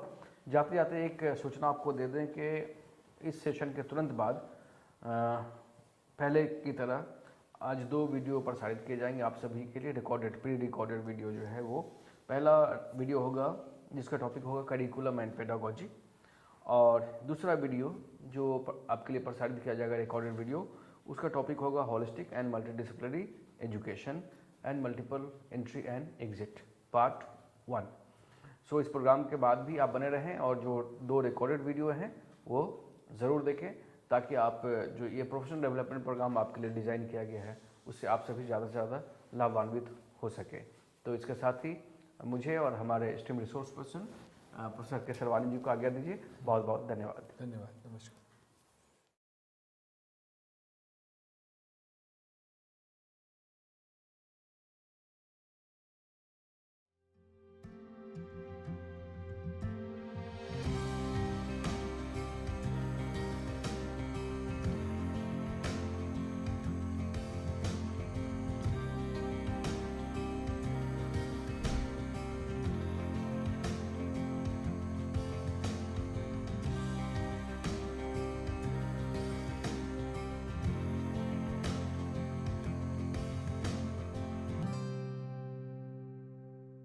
Welcome learners. Today we are going to talk about the perspectives relating to multidisciplinary education and also how it is going to affect our learning space. For me, I am currently working as director of this institute, which you could see from this visual, and this was one of the first inter-university center to look at the fundamental question that what is the building block of matter. So this is one such center which started exploring the possibilities in nuclear sciences, but later on we realized that this can be used for multi-dimensional aspects, and now the name of this center is changed to Inter-University Accelerator Center. So when I talk about the evolution of Indian higher education, if you go back to the 5th or 6th century, to 5th century AD, there was Takshila, and this Takshila was established in Gandhar, which is now in Pakistan. The Vedas and also the 18 arts, which included skills such as archery, hunting and elephant lore, they were taught in these school of learnings, law schools, medical school and school of military science. The Ayurvedic healer Charak, he studied at Takshila. Arthashastra by Chanakya, Kautilya was also composed at Takshila. It is not me, but you can see it from Wikipedia. The University of Nalanda, which was during the 5th century to 12th century in India, it has the greatest achievement of ancient period in the field of education. It was one of the world's first residential universities, and about 10,000 students, 2,000 teachers, they were on the campus, and the faculty student ratio is unimaginable. It was 1:5. The library was a 9-storied building, and meticulous copies of texts were produced and preserved in this library. Students in those days, they studied science, astronomy, medicine and logic as diligently as they applied themselves to metaphysics, philosophy, Sankhya, Yoga Shastra, the Vedas and the scriptures of Buddhism. Likewise, they also studied the foreign policy philosophy, transcending the ethnic and national boundaries, and because of that, that seat of learning attracted pupils and scholars from Korea, Japan, China, Tibet, Indonesia, Persia, Turkey and other parts of the globe. Nalanda represents the concept of university of the ancient period, and somehow we missed. Very recently, when we started setting up the modern universities, after a large gap of 600 years, when this Nalanda University was destroyed, or you can say after the University of Bologna in Italy in 1088, after 769 years, we started setting up the seat of learnings, the modern universities, Bombay, Calcutta, Madras, and they were all founded in 1857. And then the 4th modern university, University of Allahabad, it was set up in 1887. And I am proud alumnus of this university, which was known as Oxford of the East. These universities, they began as a purely examining bodies, and the territorial jurisdiction extended to large number of territory. And later on, Indian Universities Commission was appointed in 1902, and the Indian Universities Act was passed in 1904. For example, University of Allahabad, it was under central governance, then it became state university, and again it has been reincorporated at central university. When we talk about a good university, so good university means teaching takes place, we teach in a good university, but a great university transforms the entire society, the psyche of a student. Because of that, the good university only produces graduates, whereas the great university produces leaders of all walks of life. So the quality, culture and adaptability should be an attempt to answer to the question of competitiveness in higher education, for which we have started working again, and this new education policy 2020 talks about many such things, and I will be talking only about multidisciplinary education, how we can have multiple entry and exit to the different programs. Before that, why this multidisciplinarity is important, I will let you know that this is called a dawn of knowledge era, in which the science and technology has developed in such a manner that we can see the unparalleled economic growth, because of which there is a globalization, there is a competition, innovation, and also simultaneously you can see uncontrolled exploitation of Earth's resources. This 21st century is the century of knowledge, and the process of transition is not stopped, it's still going on. So whatever we did in 20th century, it was because we had a unprecedented gain in advancing human development, industrial growth, and eradication of poverty in certain regions of the world, and we can attribute all these developments, all these progresses because of technological breakthrough. But I will let you know why this role of science and technology need to be recalibrated at this juncture when we are ushering to the new era. The reason being, the foremost reason is that the progress in science has been, for the most part, insular, monolithic, and unitary. Why it is unitary? Why it is monolithic? Because it has progressed in a exponential rate, and that rate is about 7% per annum. Every 10 to 15 years it doubles, and every half a century you can see a factor of 10 by which it develops. In last 300 years, you can see that it has developed a million times more. And if I compare with the evolution of society, that domain is 10,000 years. So you can always notice there is a phase lag. Science and technology has developed, has evolved at a very faster pace, whereas the societal evolution has remained almost stagnant, but this phase lag has resulted into many anomalies. So when we say that scientific revolution has outpaced the social revolution, not only for a few years but over a century now, because of that you can see many issues which are now bothering you. Maybe it is environment, energy, health, natural hazards, the species are getting extinct, the unsustainability which is in your consumption, and also because of all these things you can see that inequalities are growing. The gap between haves, have-nots, those who know, those who don't know, that gap is growing, and there is a divide which did not come into sharper focus soon enough.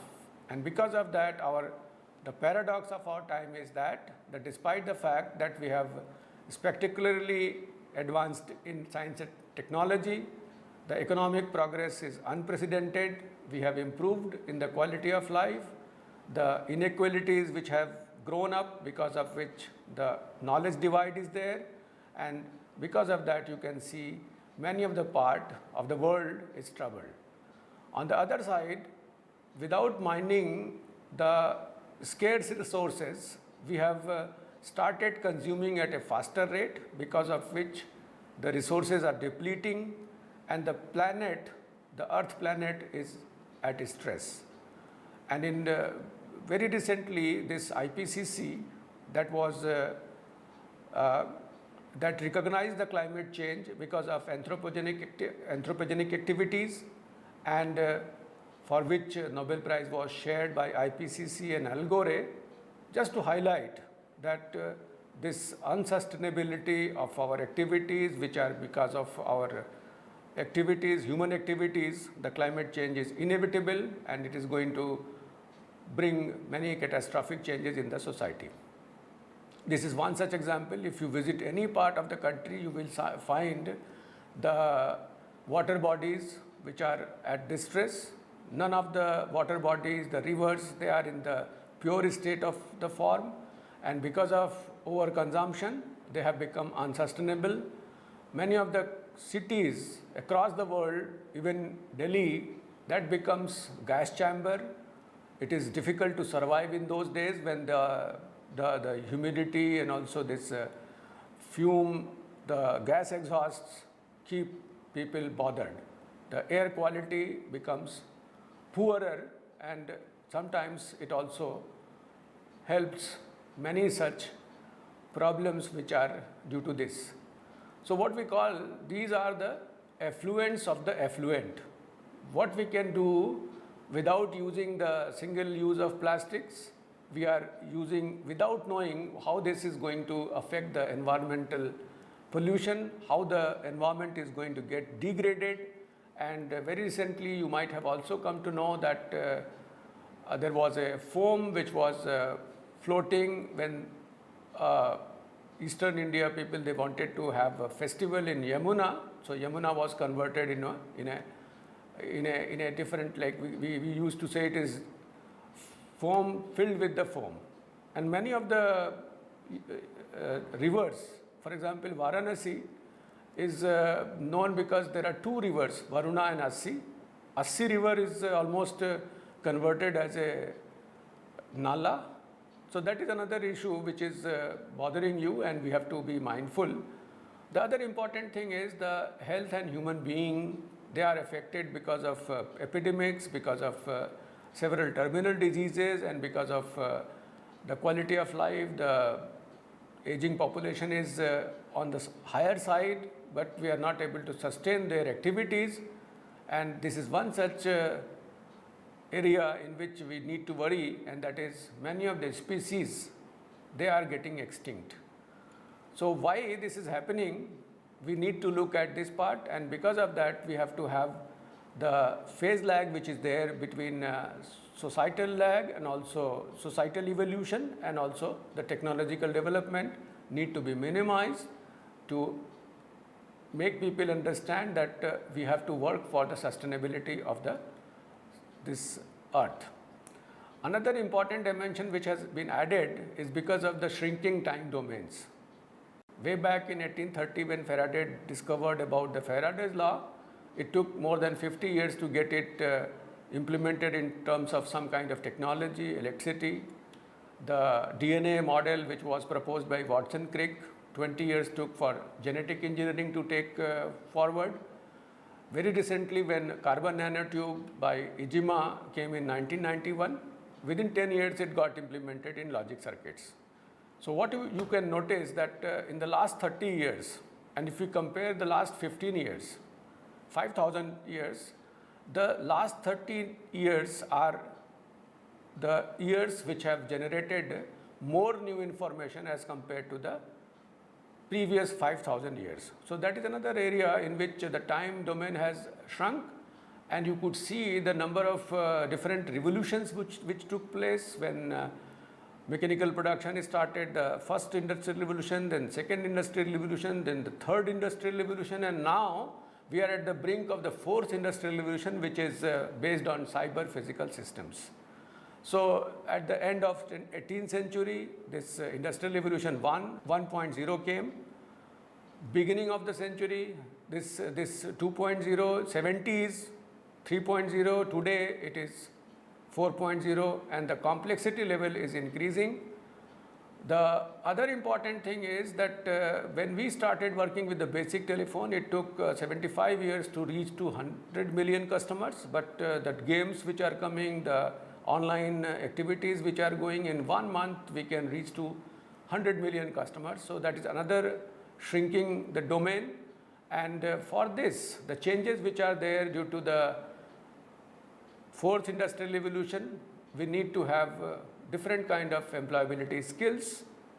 So these skills are necessary to survive in 21st century, because the trouble which is there, the troubled world because of this knowledge gap, because of the galloping consumption.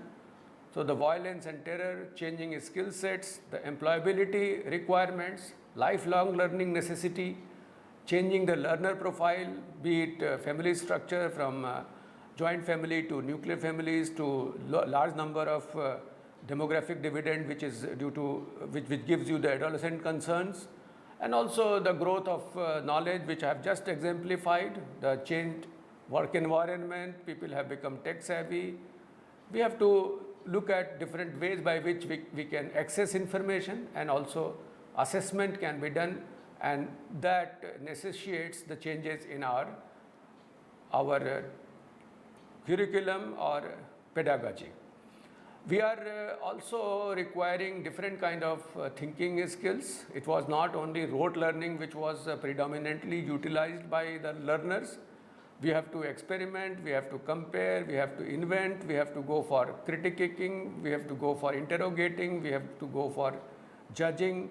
So these are some of the higher order thinking skills which need to be worked out, and you could see the earlier pedagogy heavily relied on the lower level of competencies, that was remembering, understanding, applying.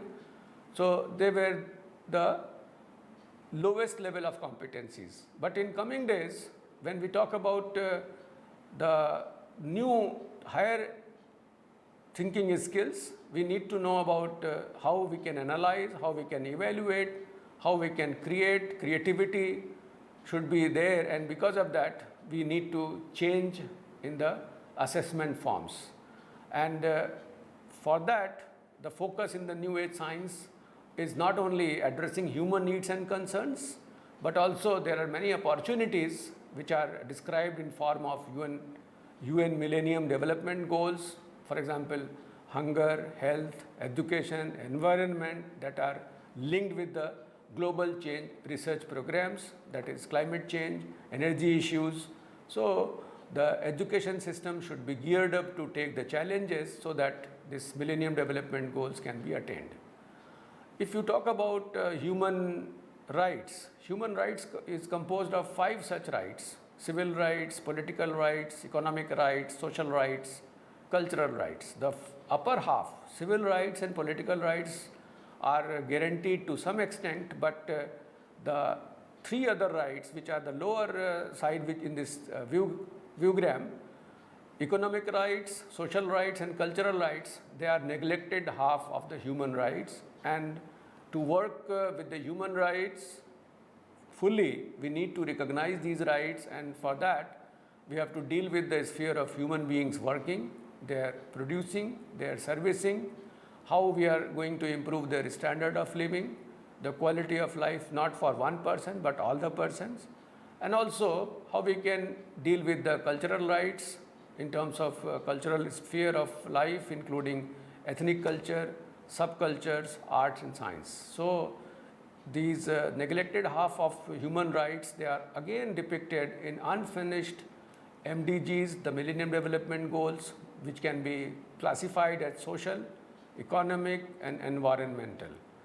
You can have this no poverty, these are the 17 millennium goals, zero hunger, good health and well-being, quality education, gender equality, clean water and sanitation. If it is economic SDGs, then affordable and clean energy, recent work and economic growth, industry, innovation and infrastructure, reduced inequalities, sustainable cities and communities, and sustainable consumption and production. Environment SDGs are also important, very much important. They are climate action, life below water, life on land, whereas 16th and 17th goals are the means of implementation of these SDGs. Now the question arises, what can science do? In the 21st century, we have to have a more inclusive view of science. It should not be insular, it should not be monolithic, it should not be unitary. And the conception that science is autonomous is now considered as unsustainable. So if we do not remove the phase lag between societal evolution and also the technology development, we are going to be faced with the several sustainability issues.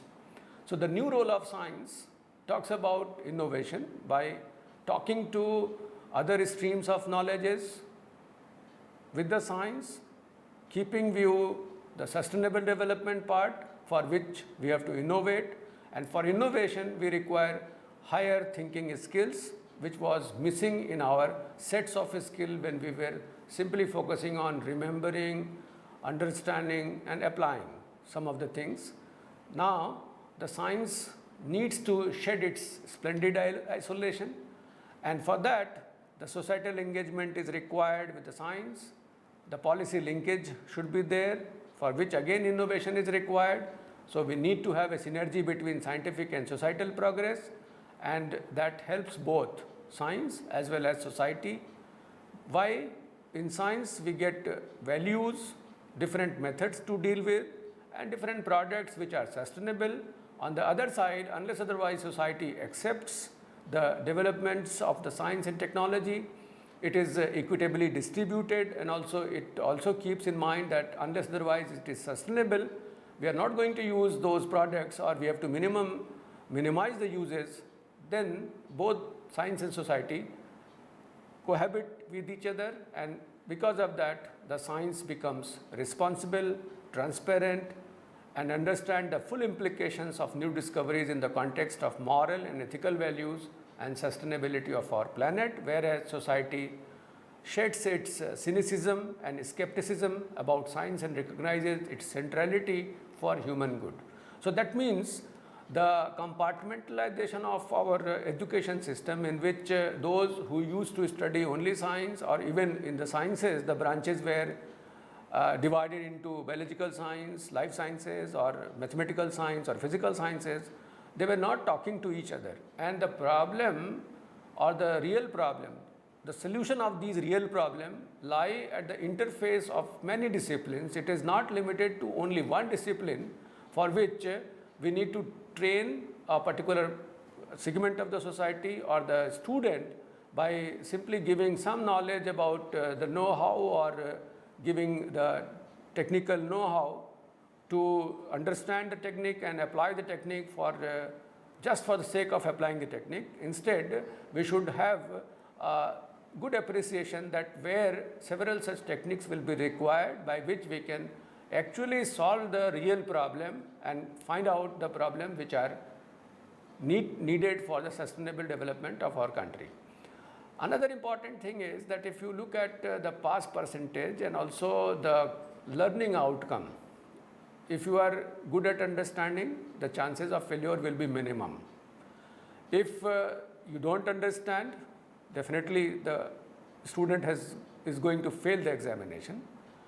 On the other side, this quadrant also gives you a kind of feeling that if you know better, if you have a good understanding, you will pass the examination. So on top, both the things are same. Like if you understand better, the chances of failure will be minimum, and chances of passing will also be reasonably good. But why I am concerned about the fourth quadrant, and that is I am being modest, that poor understanding is there, but the people are passing the examination, and that number is not less number. That is also a sizable number of people who, without understanding, they write the examination and they get the pass certificate.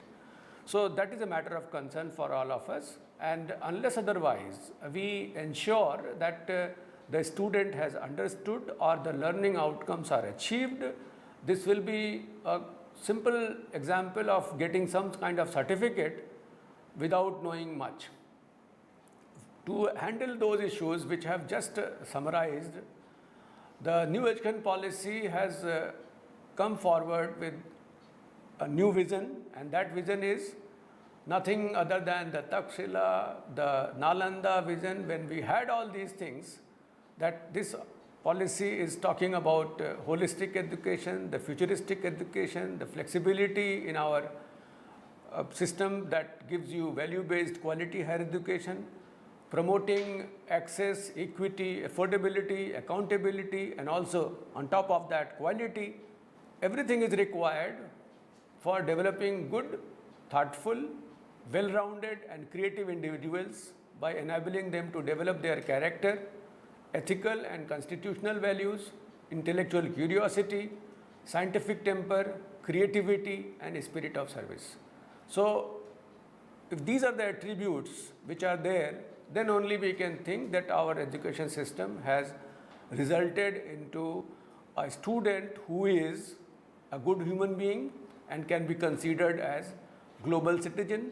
So the concept of Vasudhaiva Kutumbakam is only possible if we have well-rounded individuals who are trained for their values, for their all-round development, with having all kind of intellectual curiosity, and that is what is needed out of this system.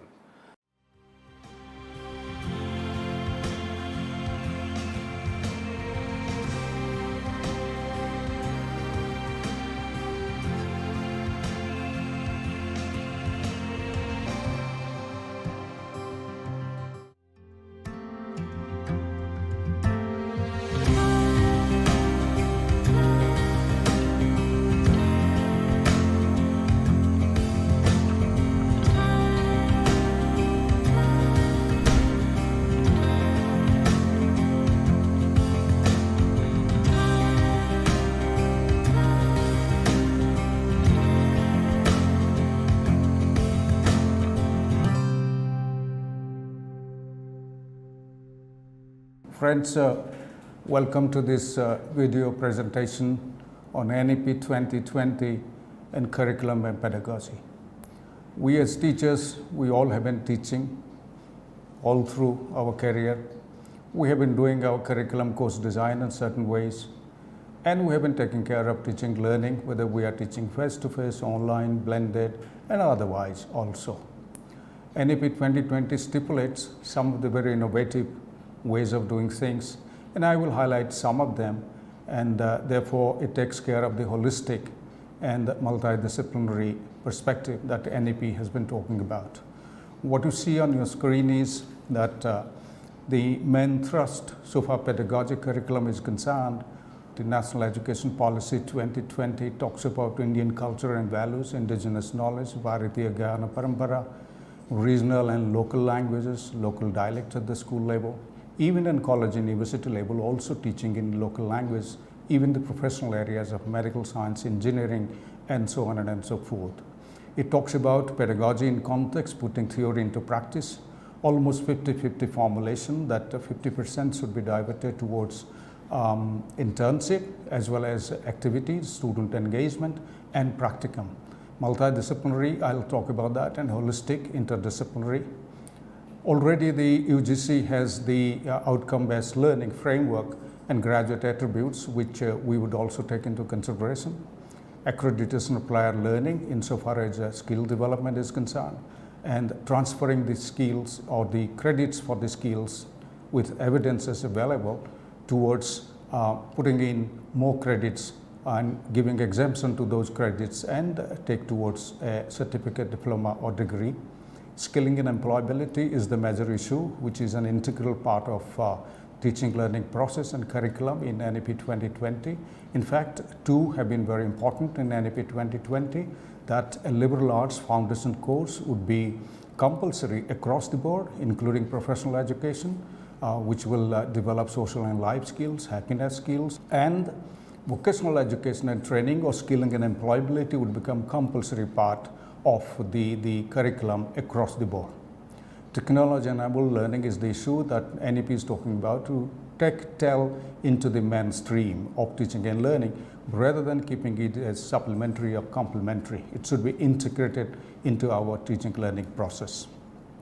Whether you are teaching face-to-face, distance, online, or blended, these 5 areas that I have listed, they would be extremely useful to consider in designing the curriculum and courses, as also designing teaching learning strategies, including assessment strategies. How do you transmit knowledge? How do you provide information? How to ensure interaction and negotiation of meaning, individual creation of meaning, and development of values, and so on and so forth, collaboration for sharing values and mutual respect, and development of positive attitude towards life and society and teaching learning contexts. How to put our own understanding into a reflective practice that reflects on own action and reflection in action, while doing and after doing, which is a very powerful strategy to develop higher order learning, and how to ensure in our assessment strategies that assimilation has really taken place. There can be three kinds of curriculum design. We have been more dominated by subject-centered design largely, but there are institutions, professional institutions and otherwise, they have gone beyond that, beyond the subject-centered, subject matter and discipline-based teaching and learning to more learner-centered, individual learner, learning style oriented and problem-centered teaching and learning. This problem-centered and project-based learning, including portfolios, have been brought forward to the mainstream of teaching learning insofar as NEP's recommendations are concerned. What you see is three kinds of delivery strategy that we can combine and allocate our credit hours, that some of the credit hours we can divert towards self-learning with guided mentoring, some for face-to-face learning, and face-to-face learning should be more towards hands-on experiences, practicum, interaction, engagement, internship. And online collaborative learning could be collaborative projects, which can be project-based learning or problem-based learning or even case-based learning. These three need to be judiciously combined, whether one is teaching face-to-face, distance, online, or even blended. And this should be called as blended teaching and learning.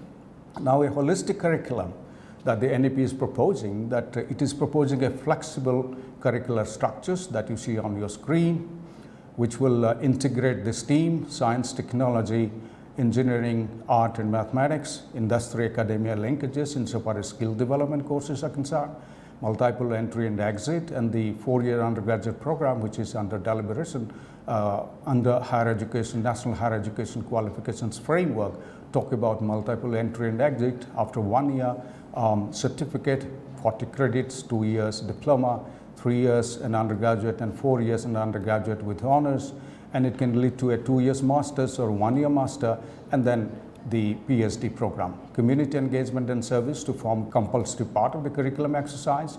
Research and internship, almost 40 credits equivalent in the undergraduate 4-year program is 40 credits equivalent to research and internship.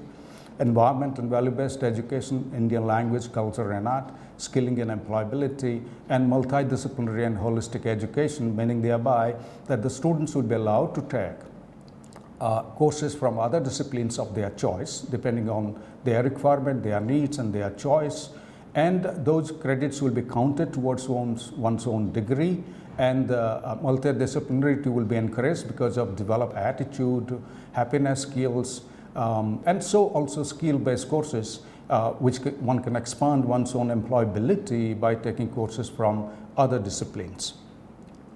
The 4-year undergraduate program that you see on the screen, 160 credit, which is under discussion, which nicely combines varieties of disciplinary, interdisciplinary core courses, disciplinary and interdisciplinary electives, skill enhancements, ability enhancement courses, value addition courses, field-based internship, apprenticeship, community engagement, research, and advanced diploma courses from within, of course, one's own discipline, all put together 160 credits, though the University of Delhi has gone beyond towards 176 credits in 4-year undergraduate program.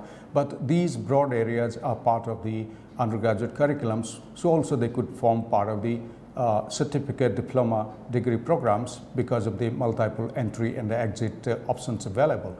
And the student will be acquiring credit hours based on these courses, which one will be depositing in the academic bank of credits, and gradually that if the discipline core meets that certain level of credits, one will be getting degree in that discipline, and the university or the college which is providing that maximum credit applicable for a discipline would be offering the degree, but the student would have the choice to take up courses, and therefore in the future more skill-based courses will be coming in to the platter, to the basket, and the curriculum basket, course baskets, and students will be taking up those courses from other disciplines, especially which are skill-based, which will be expanding their employability market.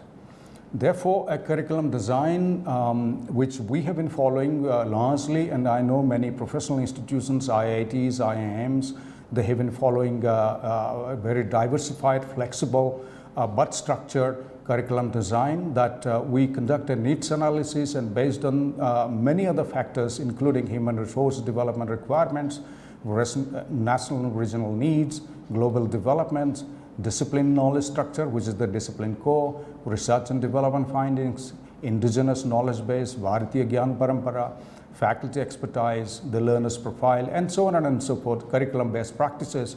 All these lead towards a concept mapping of the program or the courses, and which we call as a curriculum blueprint.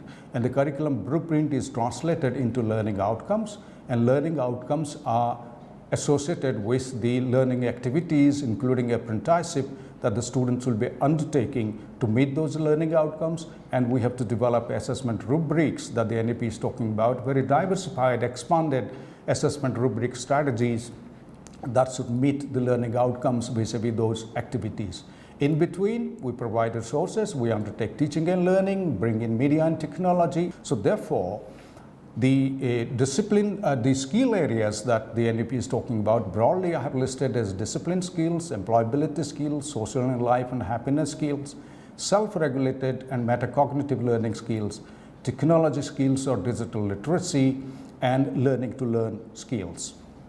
21st century skills they've been talking about. The NEP has talked about extensively on 21st century skills, which are basically communication skills, independent learning skills, thinking skills, critical problem solving, creativity, responsibility and ethical skills, leadership skills, digital skills, knowledge management skills, and as I said, self-directed learning, metacognitive skills, self-regulated learning skills, including happiness skills. So therefore, we need to find out the relationship between the curriculum mapping, concept mapping, 1, 2, the graduate attributes and learning outcomes derived from that, 3, the learning activities that we need to engage, design and therefore engage students with, including internship, which will carry forward or achieve the learning outcomes. And we have to develop authentic task and authentic assessment strategies or rubric which will assess those learning outcomes. So therefore, we need to integrate between learning outcomes, activities and assessment. Learning outcome 1, activities assessment. Learning outcome 2, activities assessment. This is possible across any discipline, whether one is teaching language, literature, whether one is teaching professional education or social sciences or management or education, or even community development programs. So we need to take here is an example matrix in front of you. We can take up help of any other matrix that you know, which doesn't matter, but what is important is that there must be a mapping of the courses and the modules and the units, their learning outcomes, the credit hours, activities and assignments which are associated with that course or the module, learning support that will be provided, the learning resources, print, audio, video and face-to-face interaction, and the assessment rubric. Once we are clear about this matrix, it will be very easy for us to bring in multidisciplinary and interdisciplinary and skilling and employability into this with multiple entry and exit options available. The resources that we could consider, there are many resources available in this country. There are also MOOCs available elsewhere that one can take up also MOOCs to study, but those should be recognized by the statutory bodies of one's own institution. For instance, the MOOC courses resources that are available is the best and the largest is the SOEM platform with a 4-quadrant approach, as you must be familiar with. And the Class Central, which is a nodal agency, international agency, lists that almost 10 million students have been registered in SOEM, though the highest has been Coursera with 45 million in 2021, and more than 154 universities have accepted credit transfer for courses offered through SOEM. And now it must have increased in 2022 because this is 2021 data. NPTEL, National Program for Technology-Enabled Learning, which is a consortium of 7 Indian Institute of Technology, which in fact NPTEL is a part of the SOEM program, that the video-based programs, courses are being offered through SOEM platform. And the instructional videos in engineering and related subject areas are available, and many have been using this. And so you can also use these vis-a-vis your students for ourselves to study as teachers and for students also to recommend. It will be nice that if these courses or these modules are integrated into your course structure and curriculum structure. The UGC has already allowed up to 40% credit hours, which one can take from SWAYAM and other courses, and get credit transfer to one's own certificate, diploma or degree, especially degree programs, and 60% one can provide through classroom teaching or online or distance learning, which will be leading to a degree. And AICTE has developed more than 3,000 virtual internships, which are free of cost, which one can also tap into. There's a MOOC kit, which is created by IIT Kanpur in 2012, ARC4 Cloud certification, and this is in collaboration with IIT Ropar, which is available in 6 languages. There's an IIT BEX created by IIT Mumbai or Bombay in 2014 by integrating Drupal 8 and OpenEdX. And this has got 4 kinds of MOOCs available, which you can use: EduMOOCs, Skill MOOCs, Tech MOOCs, and Life MOOCs. IIT Bangalore has created in 2014 which is called IIMBX. It offers MOOCs courses in various areas of management sciences. AG MOOCs, which is an agriculture MOOCs, which was created in 2015 by IIT Kanpur, Commonwealth of Learning, IIM Kolkata, and the University of Agriculture Sciences, Raichur.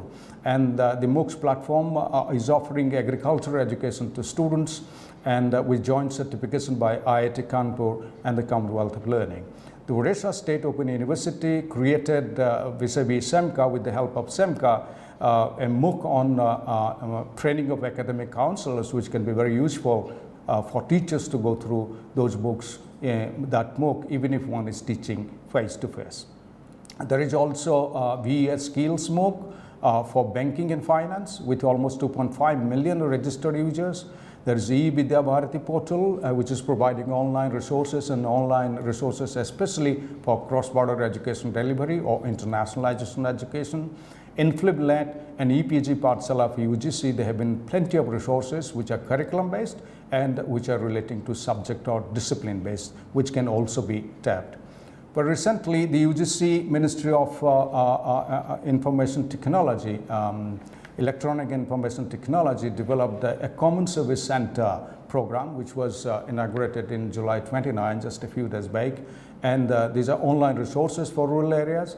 Almost 23,000 PG courses and 137 SWAYAM courses and other courses which are non-engineering courses are listed over there. Almost 5 lakh common service centers in 2.5 lakh village panchayats and others have been established.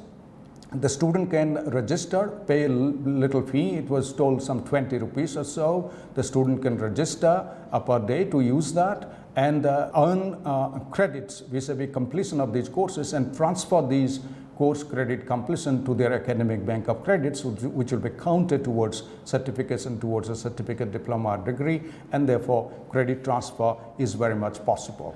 So friends, I would sum it one thing to you, that skill development and employability has been a major priority across disciplines vis-a-vis the NEP 2020 to enhance the ability of the graduates for self-employment or even employment in the public and private sector, including NGOs and international organizations. I would submit to you the consideration of micro-credential courses, which are small bits of skill-based courses which students can take up to compensate or to enhance their employability skills. These are small courses focusing on skill sets mapped into qualifications framework, and the qualifications framework are mapped alongside the National Higher Education Qualifications Framework, which is compatible with National Skills Qualifications Framework. The focus is on training for world of work and developing additional professional skills which will be useful for the graduates.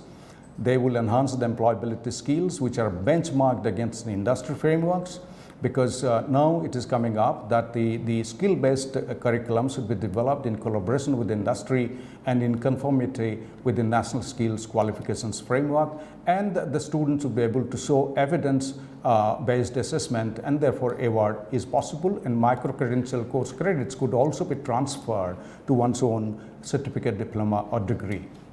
So far pedagogy is concerned, I have listed quite a few which you could consider and integrate depending on your discipline and the subject area and the level of the students and the context that they are, because context and language and culture are very important to one's own teaching and learning. And therefore, Bharatiya Gyan Parampara and Indian indigenous knowledge based on our culture and tradition and our indigenous knowledge should be brought into insofar as curriculum and course contents are concerned, and insofar as pedagogic strategies are also concerned, which could be context and culture specific, preferably in mother language or one's own regional language at least. They could also be in English or any other language. Project-based learning, I'm emphasizing this project-based learning because these facilitate in developing skills for very minute project tasks in their implementation, and that students in the process learn certain skills which they would minutely do based on, say, research evidences. These are policy research, this could be any kind of projects that they will be doing.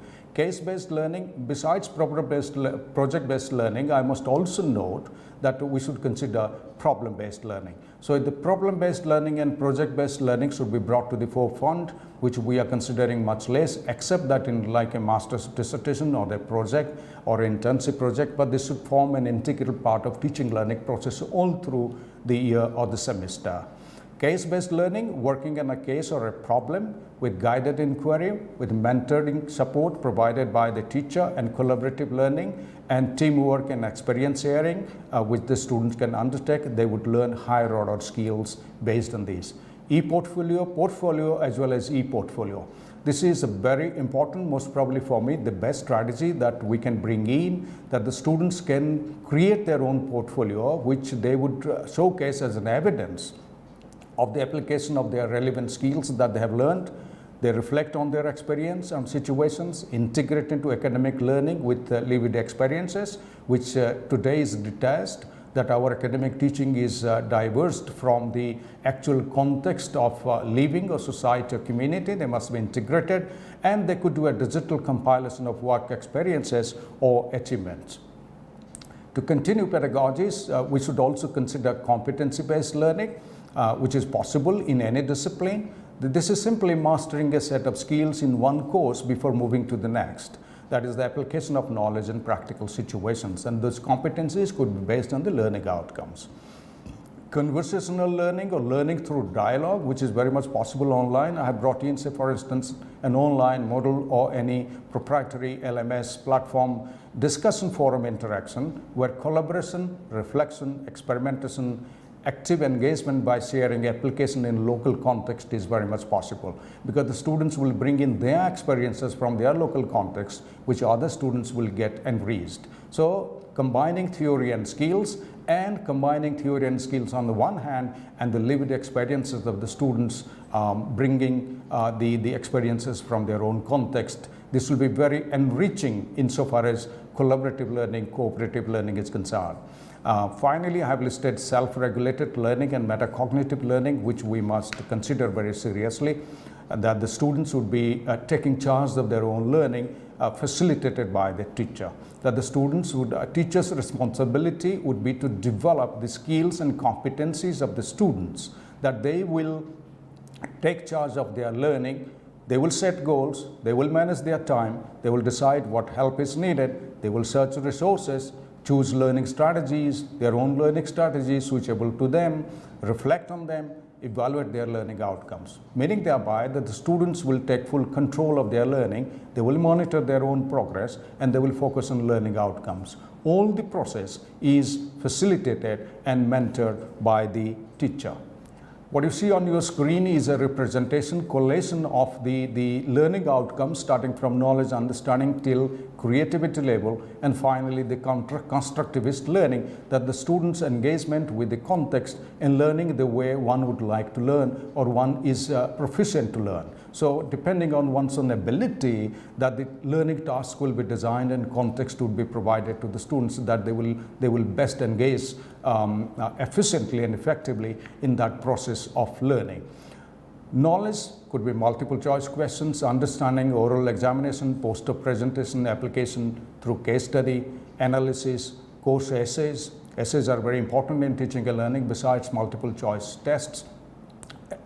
creativity by project-based learning and problem-based learning, which I have already talked about, and constructivist learning for me would be best possible. In fact, the research says it is best possible through developing portfolios, including e-portfolios. So finally, to conclude, friends, that I will spend a few seconds on portfolios, different kinds of portfolios that we can bring forward to our learning, including school level learning as well as college and university learning across the board: social sciences, humanities, commerce and management, and education, other community development courses, so also professional courses of engineering, medicine, pharmacy, and so on, and architecture. Developmental portfolios, which are very much subject specific portfolios. Planning portfolio, which is an entry level early ability mapping of the students, that the students, you could call them as prior knowledge assessment or something like that. A proficiency portfolio, the graduate attributes and the outcomes, learning outcomes, which are joined together in a learning journal or a diary or called a portfolio. Showcase portfolio, the evidence which can collect and collate the best of the works of the students and the graduates. Employability portfolio, that the ability, the readiness and ability of the students to do a particular job or work or a varieties of work contexts. And success potential portfolio, which is required for admission to the next grade. So friends, to conclude what I have said very briefly in this program, I have highlighted that we need to reconsider and qualitatively enhance our curriculum and course design and our pedagogies that will be used in translating courses into action, engaging students more, reflecting on their engagement, facilitating students to reflect on their engagement, and bring in more multidisciplinary courses, especially skill-based courses from other disciplines, even knowledge-based courses from other disciplines, value-based courses from other disciplines that the students would like to take up. And we should also design in such a way multiple entry and exit is possible. There are plenty of resources, some of them important that I have quoted over here, mentioned here, that the students need to be engaged with, and teachers need to bring those resources and build those resources into their teaching and learning within the classroom or even outside the classroom or at a distance or online and blended learning.